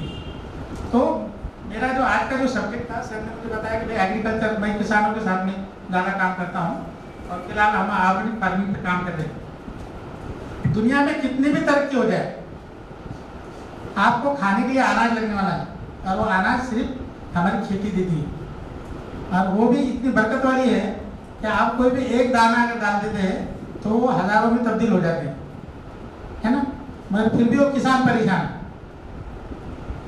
तो वो एक अलग बहुत बड़ा सब्जेक्ट है, मैं कंटिन्यू कई 2-3 दिन बात कर सकता हूँ उसके ऊपर। हमको एक भाई पैसे कैसे कमाना है एग्रीकल्चर और अलाइड एक्टिविटी लेके, तो हम एग्रीकल्चर को 2 सेक्टर में डिवाइड कर देते हैं, एक फार्म बेस और non farm base. Farm base यानी जो इसके खेती से उगने वाली जो उपज है उससे होने वाला कारोबार, और दूसरा अलाइड है जो उसको लगता है जो जोड़ धंधा जिसको अपन बताएंगे, थोड़े थोड़े मराठी इंग्लिश वर्ड आ जाएंगे बीच में, हाँ तो आप उसको समझने की कोशिश करो। एग्रीकल्चर में सबसे बड़ा जो गैप है ना, कभी भी बिजनेस करते समय गैप का है बिजनेस करते वो देखना पड़ता है। यानी आज हमारे कुछ भाई जो बागवान कम्युनिटी के जो लोग हैं, आप मंडी में अगर जाएंगे रात में 1:30 बजे उठकर, यहाँ पे गादोवाड़ी बोलकर है ना, बिना पढ़े लिखे 8वीं 4वीं 5वीं 7वीं पढ़े बागवान लोग हैं, एक रात में वो 10,000 से 15,000 रुपए नेट प्रॉफिट कमाते हैं। और फजर की नमाज पढ़ के घर पे आके सो जाते, तो फिर 1:30 बजे उठते, फिर रिश्तेदारों के पास में दावतें खाते घूमते। क्या करते हैं वो लोग, जितने भी आसपास के किसान लोग जो तरकारी या जो भी सब्जियां लेके आते हैं ना, उसकी गाड़ी होती है, ट्रक, छोटा जो महिंद्रा का पिकअप या बड़ा ट्रक होता है 10 टन का, वो गाड़ी पूरी खरीद लेते हो। उनको मालूम है कितने में खरीदना, क्या करना, गोभी रहेगी, अदरक है, प्याज है, लहसुन है, अलग चीज जो, और फिर उसको उन्होंने रिटेल में बेचते हैं। जैसा जो पूरा 10 टन की गाड़ी आती है, उसको फिर जिसको 1 क्विंटल 2 क्विंटल लगता है उसको ऐसे देते हैं। और उसके बाद वो भी व्यापारी मुस्लिम है। 80% जादववाड़ी की मंडी 80% मुस्लिम कम्युनिटी है, जिन्होंने कहीं कोई कोर्स नहीं किया, कोई ग्रेजुएशन नहीं, कोई डिग्री नहीं, कुछ हिसाब जबान पे करते हो। उनको अगर बोले ना 2 रुपये 15 पैसे से ले लो ना यार, इसको बोले नवाब भाई 2 रुपये पर नहीं यार, भाई साहब नहीं पड़ता यार, 2 रुपये 15 से नहीं पड़ता, 1 रुपया 90 पैसे दो। अब उसके हिसाब लगा तो 90 पैसे कितने पैसे बनेंगे, अब उसमें वो पैसे कमा लेते हैं। तो एक सवेरे रात में 1:30 बजे से 3 बजे तक का बिजनेस होता है, गाड़ी तो गाड़ी। बाद में रात में 3 बजे 3:30 4 से लेके तो सवेरे असर अपने फजर की नमाज तक जो होता है, तो जो रिटेलर को बेचने वाले जो लोग हैं वो खरीदते हैं। और उसके बाद में फिर ये जो आसपास तरकारी बेचने वाले जो लोग हैं ये खरीदते। इसी दौरान और एक बिजनेस है फजर के, जब लोग नींद से उठते हैं, हमारी कम्युनिटी में मैंने सुना है बुड्डी लाइन और रोशन गेट, ये इसमें रात यानी उनकी रात में 1:30 बजे होती है। मेरे पास एक हमारे चाचा भैया है काम के लिए, 2 बज जाते हैं ना। तो जब अपनी कम्युनिटी सोती है, जब दूसरी कम्युनिटी पैसे कमाती है, सवेरे इससे दिल्ली अपना दिल्ली गेट है, जालना रोड है, जितने भी ट्रैकिंग करने वाले हैं, मॉर्निंग वॉक करने वाले जो लोग हैं, तो ये लोगों को, ये हेल्थ कॉन्शियस लोग हैं बहुत सारे, है ना, उनको बहुत फिक्र होती है उनकी हेल्थ। ज़्यादातर गैर मुस्लिम है तो वो ज़्यादा जीना चाहते हैं, या जो भी होता है हेल्थ कॉन्शियस लोग हैं। आप अगर पैसे कमाना चाहते हैं तो आपको सिर्फ 2,000 रुपये चाहिए। मैंने जो बताया उसी मंडी में जाइए, कद्दू आता है ना, दुधिया, उस ये जो भी दुधिया, करेला, कद्दू और पेठा, ये 5 या 10 किलो के तादाद में खरीदिए। उसका 1-2 मिक्सर लीजिए, जूस बना के जहाँ लोग ट्रैकिंग को जाते हैं वहाँ पे आपका 20 रुपये में जूस का गिलास जाएगा। सवेरे 8:30-9 बजे मॉर्निंग वॉक करने वाला वो वक्त खत्म हो जाता है, आप 1,000-2,000 रुपये कमा ले सकते हैं। समझ में? आपको अगर रात में पैसे कमाना है, अपने नजदीक यहाँ पे समृद्धि रोड है, समृद्धि है ना, समृद्धि से उतरने वाले चलने वाले रोड पर ऐसे बड़े 2 थर्मास भर के चाय और कॉफी के 2 लेके जाइए, वहाँ बैठिए, आपको रात में 20 रुपये में चाय या कॉफी आप बेच सकते हैं, है ना। मैं अभी रात के बिजनेस बताया हूँ आपको, रात में चलने वाले। इधर से पूना रोड पे बाबा पेट्रोल पंप पे अगर आप खड़े रह जाएंगे वहाँ पर समोसे या कुछ भी लेकर, तो वो भी बिक सकते हैं।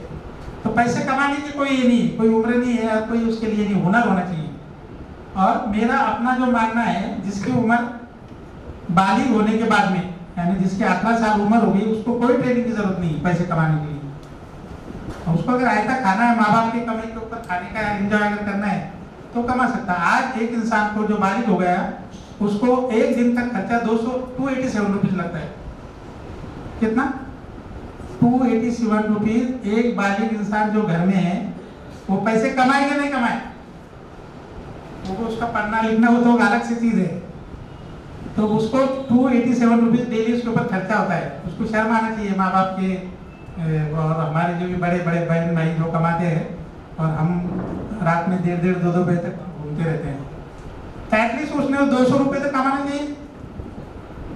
अब मेरे बहनें यहाँ पर मेरे महिला बचत घर के लिए हम लोग काम करते, 7,000 महिला बचत घर है हमारे पास। मेरी मिसेज भी मेरे साथ काम करती है।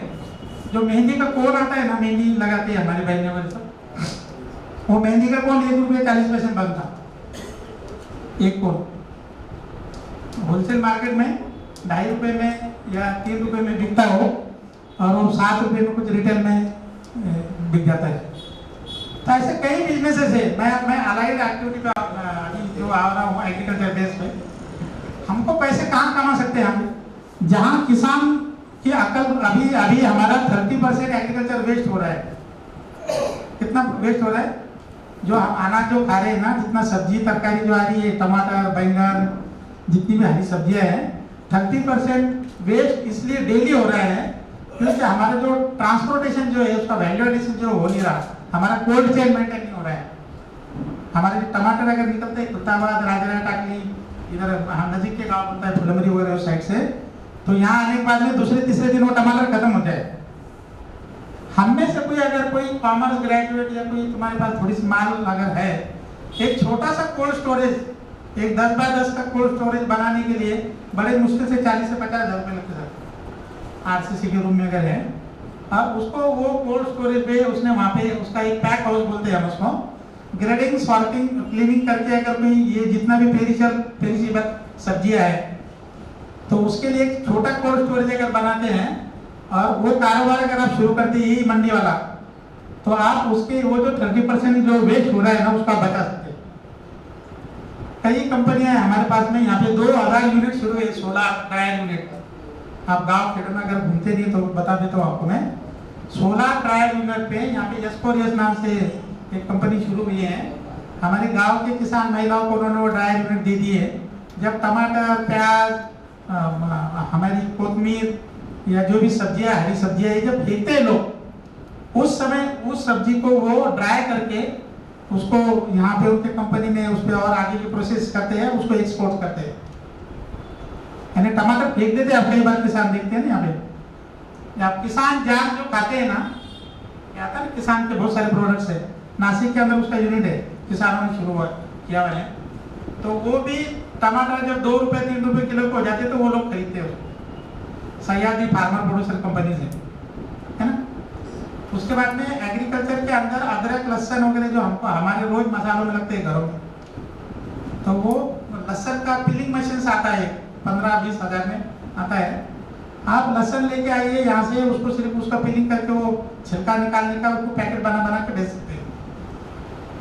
तो वो घरों में बेचने की जरूरत नहीं है। जितने भी होटल इंडस्ट्रीज है, यानी जो चाइनीज वाले हैं, जितने अगर औरंगाबाद अगर एक शहर का अगर हम हिसाब करते हैं तो करीबन 20 से 25 हज़ार छोटे चाइनीज के यूनिट है हमारे पास में, छोटे छोटे जो दोपहर में 4 बजे के बाद में शुरू होते हैं।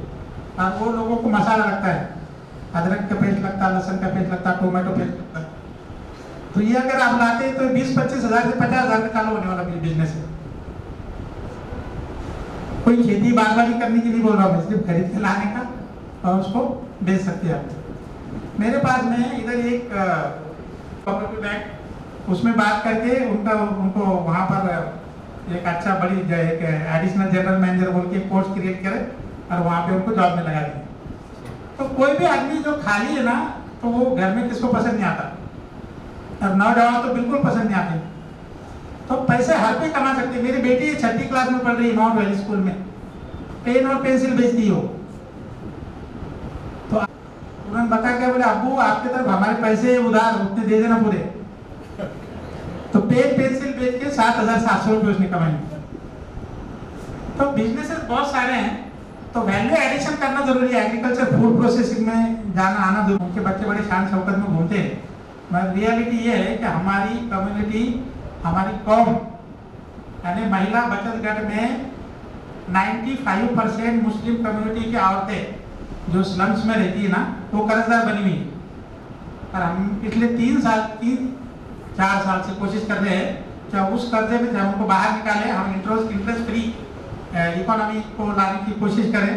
तो हमने ऐसे कई 20-25 ग्रुप बना भी दिए, और भी हमको बनाना है। आप लोगों की हेल्प लगेंगी इंशाअल्लाह ताला। आने वाले इसमें हम लोग बड़े पैमाने पर उस पर काम करेंगे। तो हम लोग जो बिना सूदी लेन देन जो महिला बचत गट के जरिए से, उसका मॉडल भी हम लोग ला चुके हैं यहाँ पर। तो आप जहाँ जाएंगे तो हमको बताइए, अलग अलग जरिए से लोगों ने क्या करे कि 16% से लेके तो 36% तक इंटरेस्ट पे कर्जदार बन चुके हैं। मुर्गियाँ आती है हमारे पास में, अगर घर पे टेरेस भी अगर है आपके पास में 1100-1000 स्क्वायर फीट का, तो एक 100-200 मुर्गियों का छोटा पोल्ट्री फार्म आप शुरू करो, 25 रुपये 30 रुपये में चूजा मिलता है, और उसको खाने के लिए भी 25-30 रुपये, 6 महीने के अंदर वो चूजा अंडे देने के काबिल हो जाता है, आपको खाने के काम में आ जाता। तो हमारे कम्युनिटी में हम अच्छा गोश्त खिला सकते हैं देसी मुर्गी का, और देसी अंडा 20 रुपये में बिकता है समझ में। तो मैं बार बार आपको थोड़ा सा मेरा सब्जेक्ट चेंज होता है, फिर मैं आपको पैसे कमाने पर लेके आता हूँ। दूसरा, अभी फिलहाल जो सीजन है, अचार आम है ना, आम मालूम आपको सबको, आम तो सब खाते होंगे आप लोग। आप 20 रुपए के आम के 200 रुपये बना सकते हैं। अचार का जो आम होता है ना, जो खट्टा होता है, उसको ज्यादातर लोग खरीदते नहीं है, और वो लास्ट इसमें आता है जब जून शुरू होता है। तो आम के अचार जो है तो 20 रुपये 30 रुपये, मैक्सिमम 50 रुपये का रेट रहेगा उसका, किलो का 50 रुपये तक तो नहीं जाता, मतलब 20-30 रुपये से मिलता है। आप 1 क्विंटल आम अगर खरीद लेते 30 रुपये से, कितने के होंगे आप? हाँ, 2000 रुपये के होंगे ना, और उसमें मसाले डाल दिए आपने 1000 रुपये, 3000 रुपये खर्चा करे। 200 रुपये किलो से अचार बिकता है आम का, बिना तेल वाला। उसके लिए क्या करना पड़ता है, गांव में जो पुराने मटके रंजन जो होते हैं ना, वो जमा करने का, उसके अंदर डालने का, तेल डालने की जरूरत नहीं, सिर्फ हल्दी नमक का ज़्यादा इस्तेमाल होता है उसके अंदर, थोड़े बहुत मसाले लगते हैं। ऐसा कौन सा बिजनेस है जो 20 रुपये के 200 रुपये बना देंगे? आपको काट के दिया आपने ना, वो भी नहीं आता था। तो बात ऐसी हुई कि एक बकरीद के बाद जो हलीम बनाते घर में, वो हलीम बनाने के लिए गेहूँ नहीं थे घर में हमारे। तो हमारे वालिदा ने बोले कि भैया गेहूँ तो है नहीं, हमारे खेत में बाजरी हुई थी। तो पड़ोस वाले खेत में जो गेहूँ सोम के जाने को, काट के जाने के बाद में जो बचता है ना, उसको सरवा बोलते हैं, उसकी जो बालियाँ होती है वो चुन के लाया था मैंने। वो गेहूँ चुन के ला के उसको, उसके गेहूँ निकाल कर फिर उसके बाद में हमने हलीम बनाया दूसरे दिन। और उसके तीसरे दिन से मैंने बिजनेस शुरू किया था ब्रेड बेचने का गाँव में। मैं 11 साल की उम्र से कारोबार कर रहा हूँ, और साथ साथ मेरी तालीम और पढ़ाई भी चालू है। अल्हम्दुलिल्लाह हमारे जो APJ अब्दुल कलाम साहब थे, उनके हाथ से हमको नवाजा गया PhD। और रिजर्व बैंक ऑफ इंडिया जो है, उनका मैं फेलोशिप मिली थी हमको रिसर्च करने के लिए, PhD करने के लिए रिजर्व बैंक ऑफ इंडिया ने 12 लाख रुपए दिए थे। आज मेरा जो NGO है, मेरे NGO के साथ में मैं करीबन 200 NGO को कंसल्टेंसी देता हूँ। उसमें प्रोजेक्ट प्रपोजल बनाना, CSR के या गवर्नमेंट के अलग अलग डिपार्टमेंट के प्रपोजल्स कैसे लाना। फिर आपको जितने भी कारोबार मैंने बताया ना, तो ये कारोबार के लिए छोटे प्रपोजल जो बैंकिंग से हम जो लोन ले सकते हैं, तो वो प्रपोजल बना के देना, बैंकों के साथ में टाइप करना। और जितने भी बैंकर्स है, state bank of India, reserve bank of India, NABARD, state bank of India, bank of Baroda, हमारी तो जितने भी गवर्नमेंट के, अगर आपको कुछ बैंक से रिलेटेड कोई भी अगर काम है, तो मेरा नंबर आप नोट कीजिए। तो आप कोई भी बैंक से, तो उसके सारे स्कीम्स मैं आपको बता सकता हूँ। 9970 570014।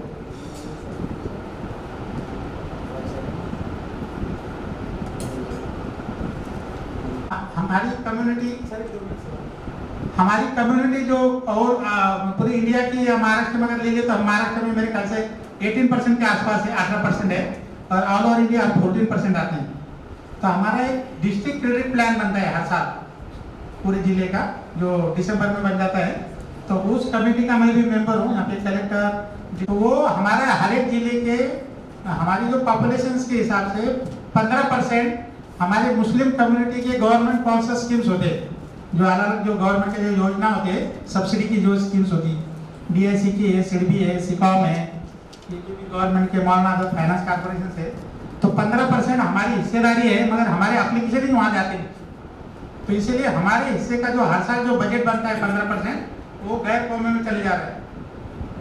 तो हम सर, मैं साहब से ये रिक्वेस्ट करूँगा कि एक दिन आप ऐसा रखिए, जो हमारे तिजारत करने वाले जो लोग हैं, तो इनके लिए हम लोग स्पेसिफिक गवर्नमेंट स्पॉन्सर स्कीम्स, और उसमें मेरी जिम्मेदारी रहेंगी गवर्नमेंट ऑफिसर को लाने की।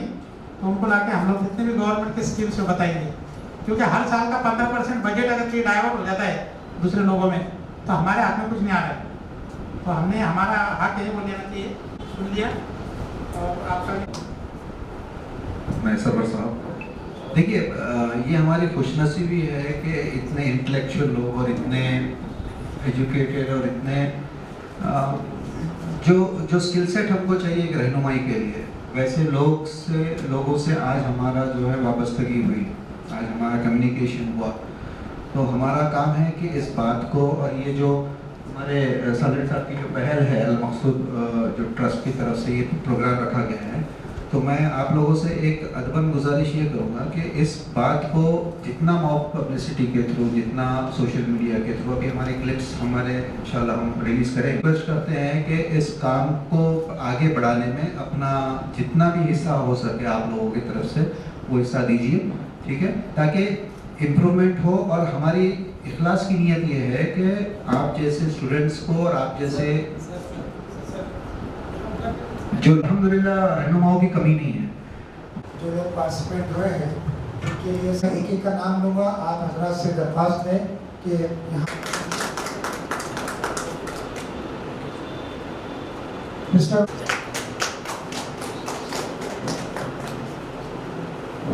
मिस पठान तहनीमा उनके वालिद मेरे साथ इस्टेब्लिशमेंट के सुपरिटेंडेंट है, रिटायर हुए। आपसे दरख्वास्त करूँगा कि आप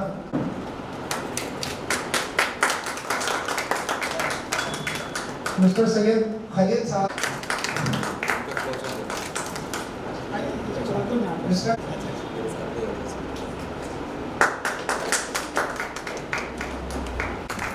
सैयद सुफियान साहब, करीम अहमद, सैयद रफीक अहमद साहब, आतिफ खान साहब। इंशाल्लाह ये हमारे लिए न्यू जेन में यही काम करने वाला है, हम लोग उनकी इज्जत करेंगे। ये जावेद अली साहब के फर्जन है, ये नहीं अब हम लोग जो है जन्नत के रास्ते पे, तो ये लोग आप लोगों को काम करना है इंशाल्लाह। ये सर क्या जो है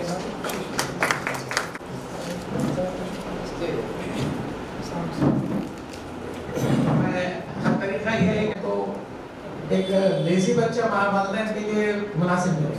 लेजी बच्चा जिसको आप सुस्त कहते हैं, तो हर माँ या अपनी बात जो है कोशिश करता है। लिए खर्च के लिए गया था, तो हज़रत साहब ने बोले थे कि सूद की बात नहीं करना है।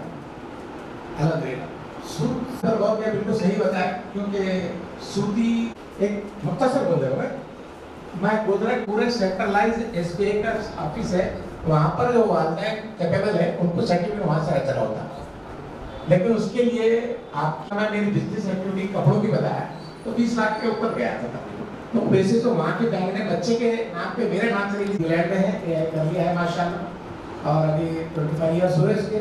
और अभी वो अपनी वहाँ की जो तकालीफ है, वहाँ की जो दोस्त हैं, वो चले जाना अलग है, लेकिन वहाँ के जो हालात रहे उसको ना वहाँ से इस तरीके से डील करके फिर तुर्की गया उन्हें, फ्रांस वहाँ नज़दीक है, वहाँ सहूलत है। तो ये सब इस वक्त वो बच्चा अच्छी तरीके से तरबियत में है। तो अल्हम्दुलिल्लाह हम ये कोशिश करें कि मेरे को टीचिंग आई क्योंकि यहाँ नहीं पूना हैदराबाद में आपके पढ़ा सकते थे क्या, तो लेकिन मैंने देखा कि बच्चों सकल रहेंगे। इसमें ख़वातीन का विंग अलग है, बेटियों के लिए अलग रखेंगे। दूसरा यहाँ तकाबुली जायदाद जो रिलीजियस के जो आदान प्रदान जो मजहबी जो दावा वर्क होगा उसका भी सेंटर रहेगा। इसका नाम मौलाना मौजूदी है। और ये फलसफे कुरान में माश के बेर में सूद से कैसा रहना बचना, हालांकि वो इकोनॉमिक्स के माहिर नहीं थे, लेकिन उन्होंने उनकी किताबें कुछ दी हैं, वो कुछ हिंदी मराठी और इंग्लिश उर्दू में इंशाअल्लाह पेश की जाएंगी। आपको कुछ किताबें कुरान का तर्जुमा पढ़ना है ज़रूरी, नमाजों की सही अदायगी होने के लिए आपको बिल्कुल उसमें नो कॉम्प्रोमाइज़ है, तो उसमें कोशिश करें, मेरे लिए दुआ करें। हमारी जब तक ज़िंदगी बाकी है, हमारे को अल्लाह ने जब तक दिया है, हम बेहतरी की कोशिश में करें। और उसी का हिस्सा है कि आपका 11 बजे से अभी 4:02 हो रहे हैं, ये हम इबादत में ही, अल्लाह हमारी इबादतों को कबूल करे, रियाकारी नमूदो नुमाइश से हमसे बचाए। हमारे में कुछ महसूस हो रहा होगा आपको, कमियाँ तो बहुत रहने वाली है। अब मैं हर बच्चों को सवेरे 7:30 बजे कंटेक्ट किया, अल्हम्दुलिल्लाह सब बच्चे पूरे उठे और इंशाअल्लाह वादे के पूरे आए अल्हम्दुलिल्लाह। अब एक बच्चा सिर्फ वालिद से कुछ वजूहात की बिना पर नहीं आ सका, तो मैं ये अल्लाह का शुक्र अदा करता हूँ कि हमें हमारी छोटी काबिश है, लेकिन हर काम के लिए एक तदबीर और इसके लिए फॉलोअप बहुत ज़रूरी है। बिजनेस में भी मेरा जो इंटरेक्शन है लेडीज़ से, मेरे 550 लेडीज़ टीचर साहब हैं, 550, उसमें नर्स भी है, मुस्लिम में भी है। तो मैं जिसमें से 200 टीचर ऐसे हैं कि जो नया फैशन जो होता है पूना से जो निकलता है फिल्म इंडस्ट्री में जाता है, उसके यूनिक आइटम ऑनलाइन अल्हम्दुलिल्लाह वो आते हैं। 13 साल से ऑर्डर बेस पर बना रहे हैं और अल्हम्दुलिल्लाह हमारे अकाउंट हमारे हज़ार साल देते हैं। अब ऑनलाइन किया गया है और हमारे मिसेज भी अल्हम्दुलिल्लाह वो 60 साल के, लेकिन शुगर की वजह से, लेकिन वो मसरूफ रहते हैं और सब बच्चे उसका एक नया उनको निकला कि भाई ट्रेडिंग बहुत अच्छी चीज़ है। हमारे सब बच्चों को भी वो अच्छा मैसेज गया, तो मैं अल्लाह से शुक्र अदा करता हूँ कि मेरी जो बात थी पहुँचाने की, मेरे को, मैं तो अजर का मुस्तक हूँगा, अल्लाह से दुआ के अजर मिले मुझे, मेरा ये काम है खाली। और नाम नमूद की हमको इसलिए ज़रूरत नहीं कि हमारी ये जो जनरेशन है ये अगर मजबूत माली तरीके से होंगी तो हमारे इदारे भी माली तरीके से मुस्तहकम रहेंगे, हमारे मुफलिसी नहीं आएंगी, हमारे महल्ले साफ सुफ होंगे, जैसा सर ने बताया, हमारे महल्ले क्लियर होंगे। और उसकी मिसाल ये है कि मैं खुद 1.5 साल पहले अपने अहमदुल्लाह साहब से मिलकर इलेक्ट्रिशियन क्यों ना दावे तलवे साहब में आज हमने वहाँ कोशिशें की और सिटको और लेआउट शुदा मंजूर प्रोग्राम हमने किए, मेहनत की, उन्होंने उसमें बहुत बात की। तो मैं अल्लाह का शुक्र अदा करता हूँ कि आज का जो है तो इसने हमको मौका दिया और इस ये इमारत को भी हम इनके जो मुंतज़िमीन हैं उन्होंने मुझे चाबी दी है। अल्लाह का एहसान है कि मैं कल से इसकी चाबी मेरे पास ही थी। आप देखिए कि वो वायरलेस की चार्ज को लगाए थे। इमरान खादरी साहब डॉक्टर साहब उनके भाई की बीमार होने की वजह से वो जो कान और नाक के माहिर हैं उन्होंने यहाँ पर अभी अमीर हैं, उन्होंने चाबी दी है कि आपका प्रोग्राम पूरा कर लेंगे। और मेरे जो बड़े जो जिम्मेदार थे वो मसरूफियत होने की वजह से वो नहीं आ सके। जो सलमान साहब है उनका कारखाना है वहाँ पे फार्मा इंडस्ट्री अपने पैटर्न में, वो हासिल हो सके। और अभी मैं अपने ये 2 है, लेकिन इंशाल्लाह माएँ ही मुस्तकबिल संभाल सकती है, ये मैं आपको कह रहा हूँ। तो आप 2 की बहुत जिम्मेदार रहेगी। हम इंशाल्लाह आपसे टेंशन में रहेंगे। हमारे औरतों के जरिए अल्हम्दुलिल्लाह मेरा जो कारोबार है औरतों के जरिए ये अलग से है पूरा।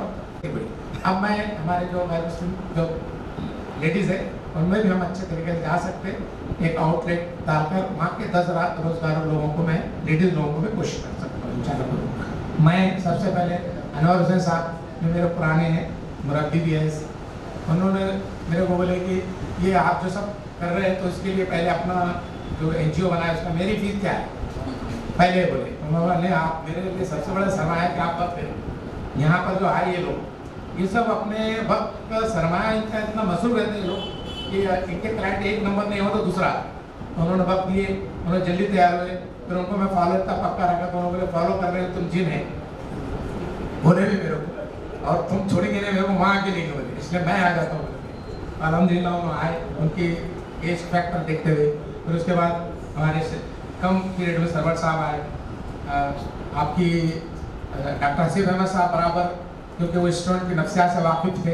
तो अजमल चिश्ती साहब जो बच्चों के एग्ज़ाम हो गए थे, 10-12 बच्चे तो चले गए थे, लेकिन दूर गांव से आना को मनाती मेरा, तो इंशाल्लाह हम इसको अच्छे बेहतर तरीके से हम 4-5 NGO मिल के इंशाल्लाह इसको और अच्छे तरीके से पेश करेंगे और इसको हम इसका हल निकालेंगे कि 1 साल के अंदर हमारे पास कितने बच्चे सेटअप हुए। यानी स्टार्टअप जैसे बोलते हैं आसान है ट्रेडिंग करना, ट्रेडिंग करने के लिए भी एक उसूल है, मैं उस उसूल में ही काम करूँगा, वरना मैं पूरा उधार बैठ के दे दूँगा तो नहीं चलता। तो इस तरीके से हम इंशाल्लाह ये जो व्यू बनाए हैं हमने मेडिकल फाउंडेशन का, हम इस पर अल्लाह का शुक्र अदा करते हैं। और जितने लोग आए हैं ये मैं इबादत समझ के अल्लाह ताला उसका आपको अजर देगा। और आप एक घर में खाते बैठते यानी टॉक करते हुए अपने बच्चों को और अपने आदाब तो सिखाएंगे, नमाज की ताकीद करेंगे, कुरान को तर्जुमे पढ़ाएंगे, लेकिन उनको ये भी बताएंगे कि अपना वक्त मोबाइल में नहीं जाए करना। आज हमने ये हमारे जो है जिम्मेदार लोगों से हमने आज समझ में आया, जो हमारे नोमान मियाँ ने बताया, ये मोबाइल का जो कल्चर इस वक्त हमको डिस्टर्ब कर रहा है, अल्लाह ताला इन सब चीज़ों से हमें महफूज फरमाए। और मैं इन लोगों के जो जिम्मेदार हैं जिन्होंने मेरा भरोसा करते हुए ये मेरे सब अरेंजमेंट किया, इसमें भी अल्हम्दुलिल्लाह अल्लाह उनको जज़ा कर दे। और आगे ये बच्चों के लिए यही जगह से बच्चे हमारे UPS, MPSC, लॉ और दूसरे मास्टर डिग्री में आगे बढ़े और ये जगह हमारे लिए फ़ायदेमंद रहे। इसी तरीके से मैं अल्लाह का शुक्र अदा करता हूँ आप तमाम लोगों का, आपने कीमती वक्त दिया, आपने बच्चों को लाया, इन्वाइट किया, उनको फॉलो अप करके यहाँ तक लाए, तो मैं अल्लाह का शुक्र भी करता हूँ और तमाम का शुक्र अदा करता हूँ। और मेरे से अगर कोई छूट गए होंगे तो आप उसको पूरा कर दीजिएगा। सरदारी साहब सबके लिए तो दुआ कर लिए, हम आपके लिए दुआ करते हैं, आपके बच्चों के लिए दुआ करते हैं। तो मालूम था आप खुद के लिए तो कुछ नहीं मांगेंगे, आपको अजर जो मिलेगा वो मिलेगा, लेकिन मैं सबसे गुजारिश करता हूँ कि इखलास के साथ सलारी साहब की सेहत के लिए और उनकी तरक्की के लिए, उनके बच्चों की तरक्की के लिए बेलौस काम करने वालों की बहुत ज़्यादा ज़रूरत है। और अल्हम्दुलिल्लाह हमको ये जो पैनल है, ये लोग मिले हैं, हम इनकी कदरदानी करें और हम इनका वैल्यू करें कि हमारे बीच अपना पर्सनल वक्त निकाल कर आने वाले ये लोग हैं, और वो सिर्फ और सिर्फ बेलौस कौम के लिए, कि कौम की तरक्की हो जाए, कौम के एक एक बच्चा जो है उस तक कोई एक बात अल्लाह पहुंचा दे जिससे उसकी ज़िंदगी बदल जाए। जैसे सरवर साहब हमारे अल्हम्दुलिल्लाह उनको टाइम नहीं रहता, वो सारा बैंकिंग सेक्टर, इतवार को भी एक ही दिन बचता फैमिली के साथ उनका बिताने के लिए, लेकिन अल्हम्दुलिल्लाह सुबह 11 बजे से लेकर तो अभी तक उन्होंने वक्त दिया। हम उनके शुक्रगुजार हैं। अजहर साहब, जावेद साहब की बातें माशाल्लाह प्रैक्टिकल बेस्ड है। तो आप लोगों से गुजारिश है कि आइंदा के लिए हमारे लिए दुआ करें कि आइंदा का जो प्रोग्राम हो हम इससे बेहतर तरीके से प्रॉपर कम्युनिकेशन से और प्रॉपर एटीट्यूड से, प्रॉपर टॉपिक्स को लेकर और अच्छे और इनसे बेहतर, और ये सारे लोग तो रह गई, इनसे और बेहतर तरीके से हम टॉपिक वाइज जो है इसको कर सकें और ज़्यादा ऑडियंस के साथ कर सकें। चलिए, जज़ाकल्लाह, आपका आने का बहुत बहुत शुक्रिया। अस्सलाम वालेकुम।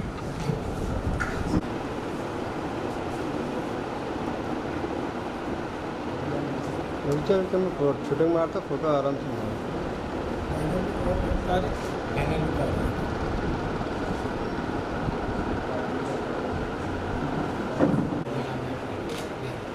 कवर में आलू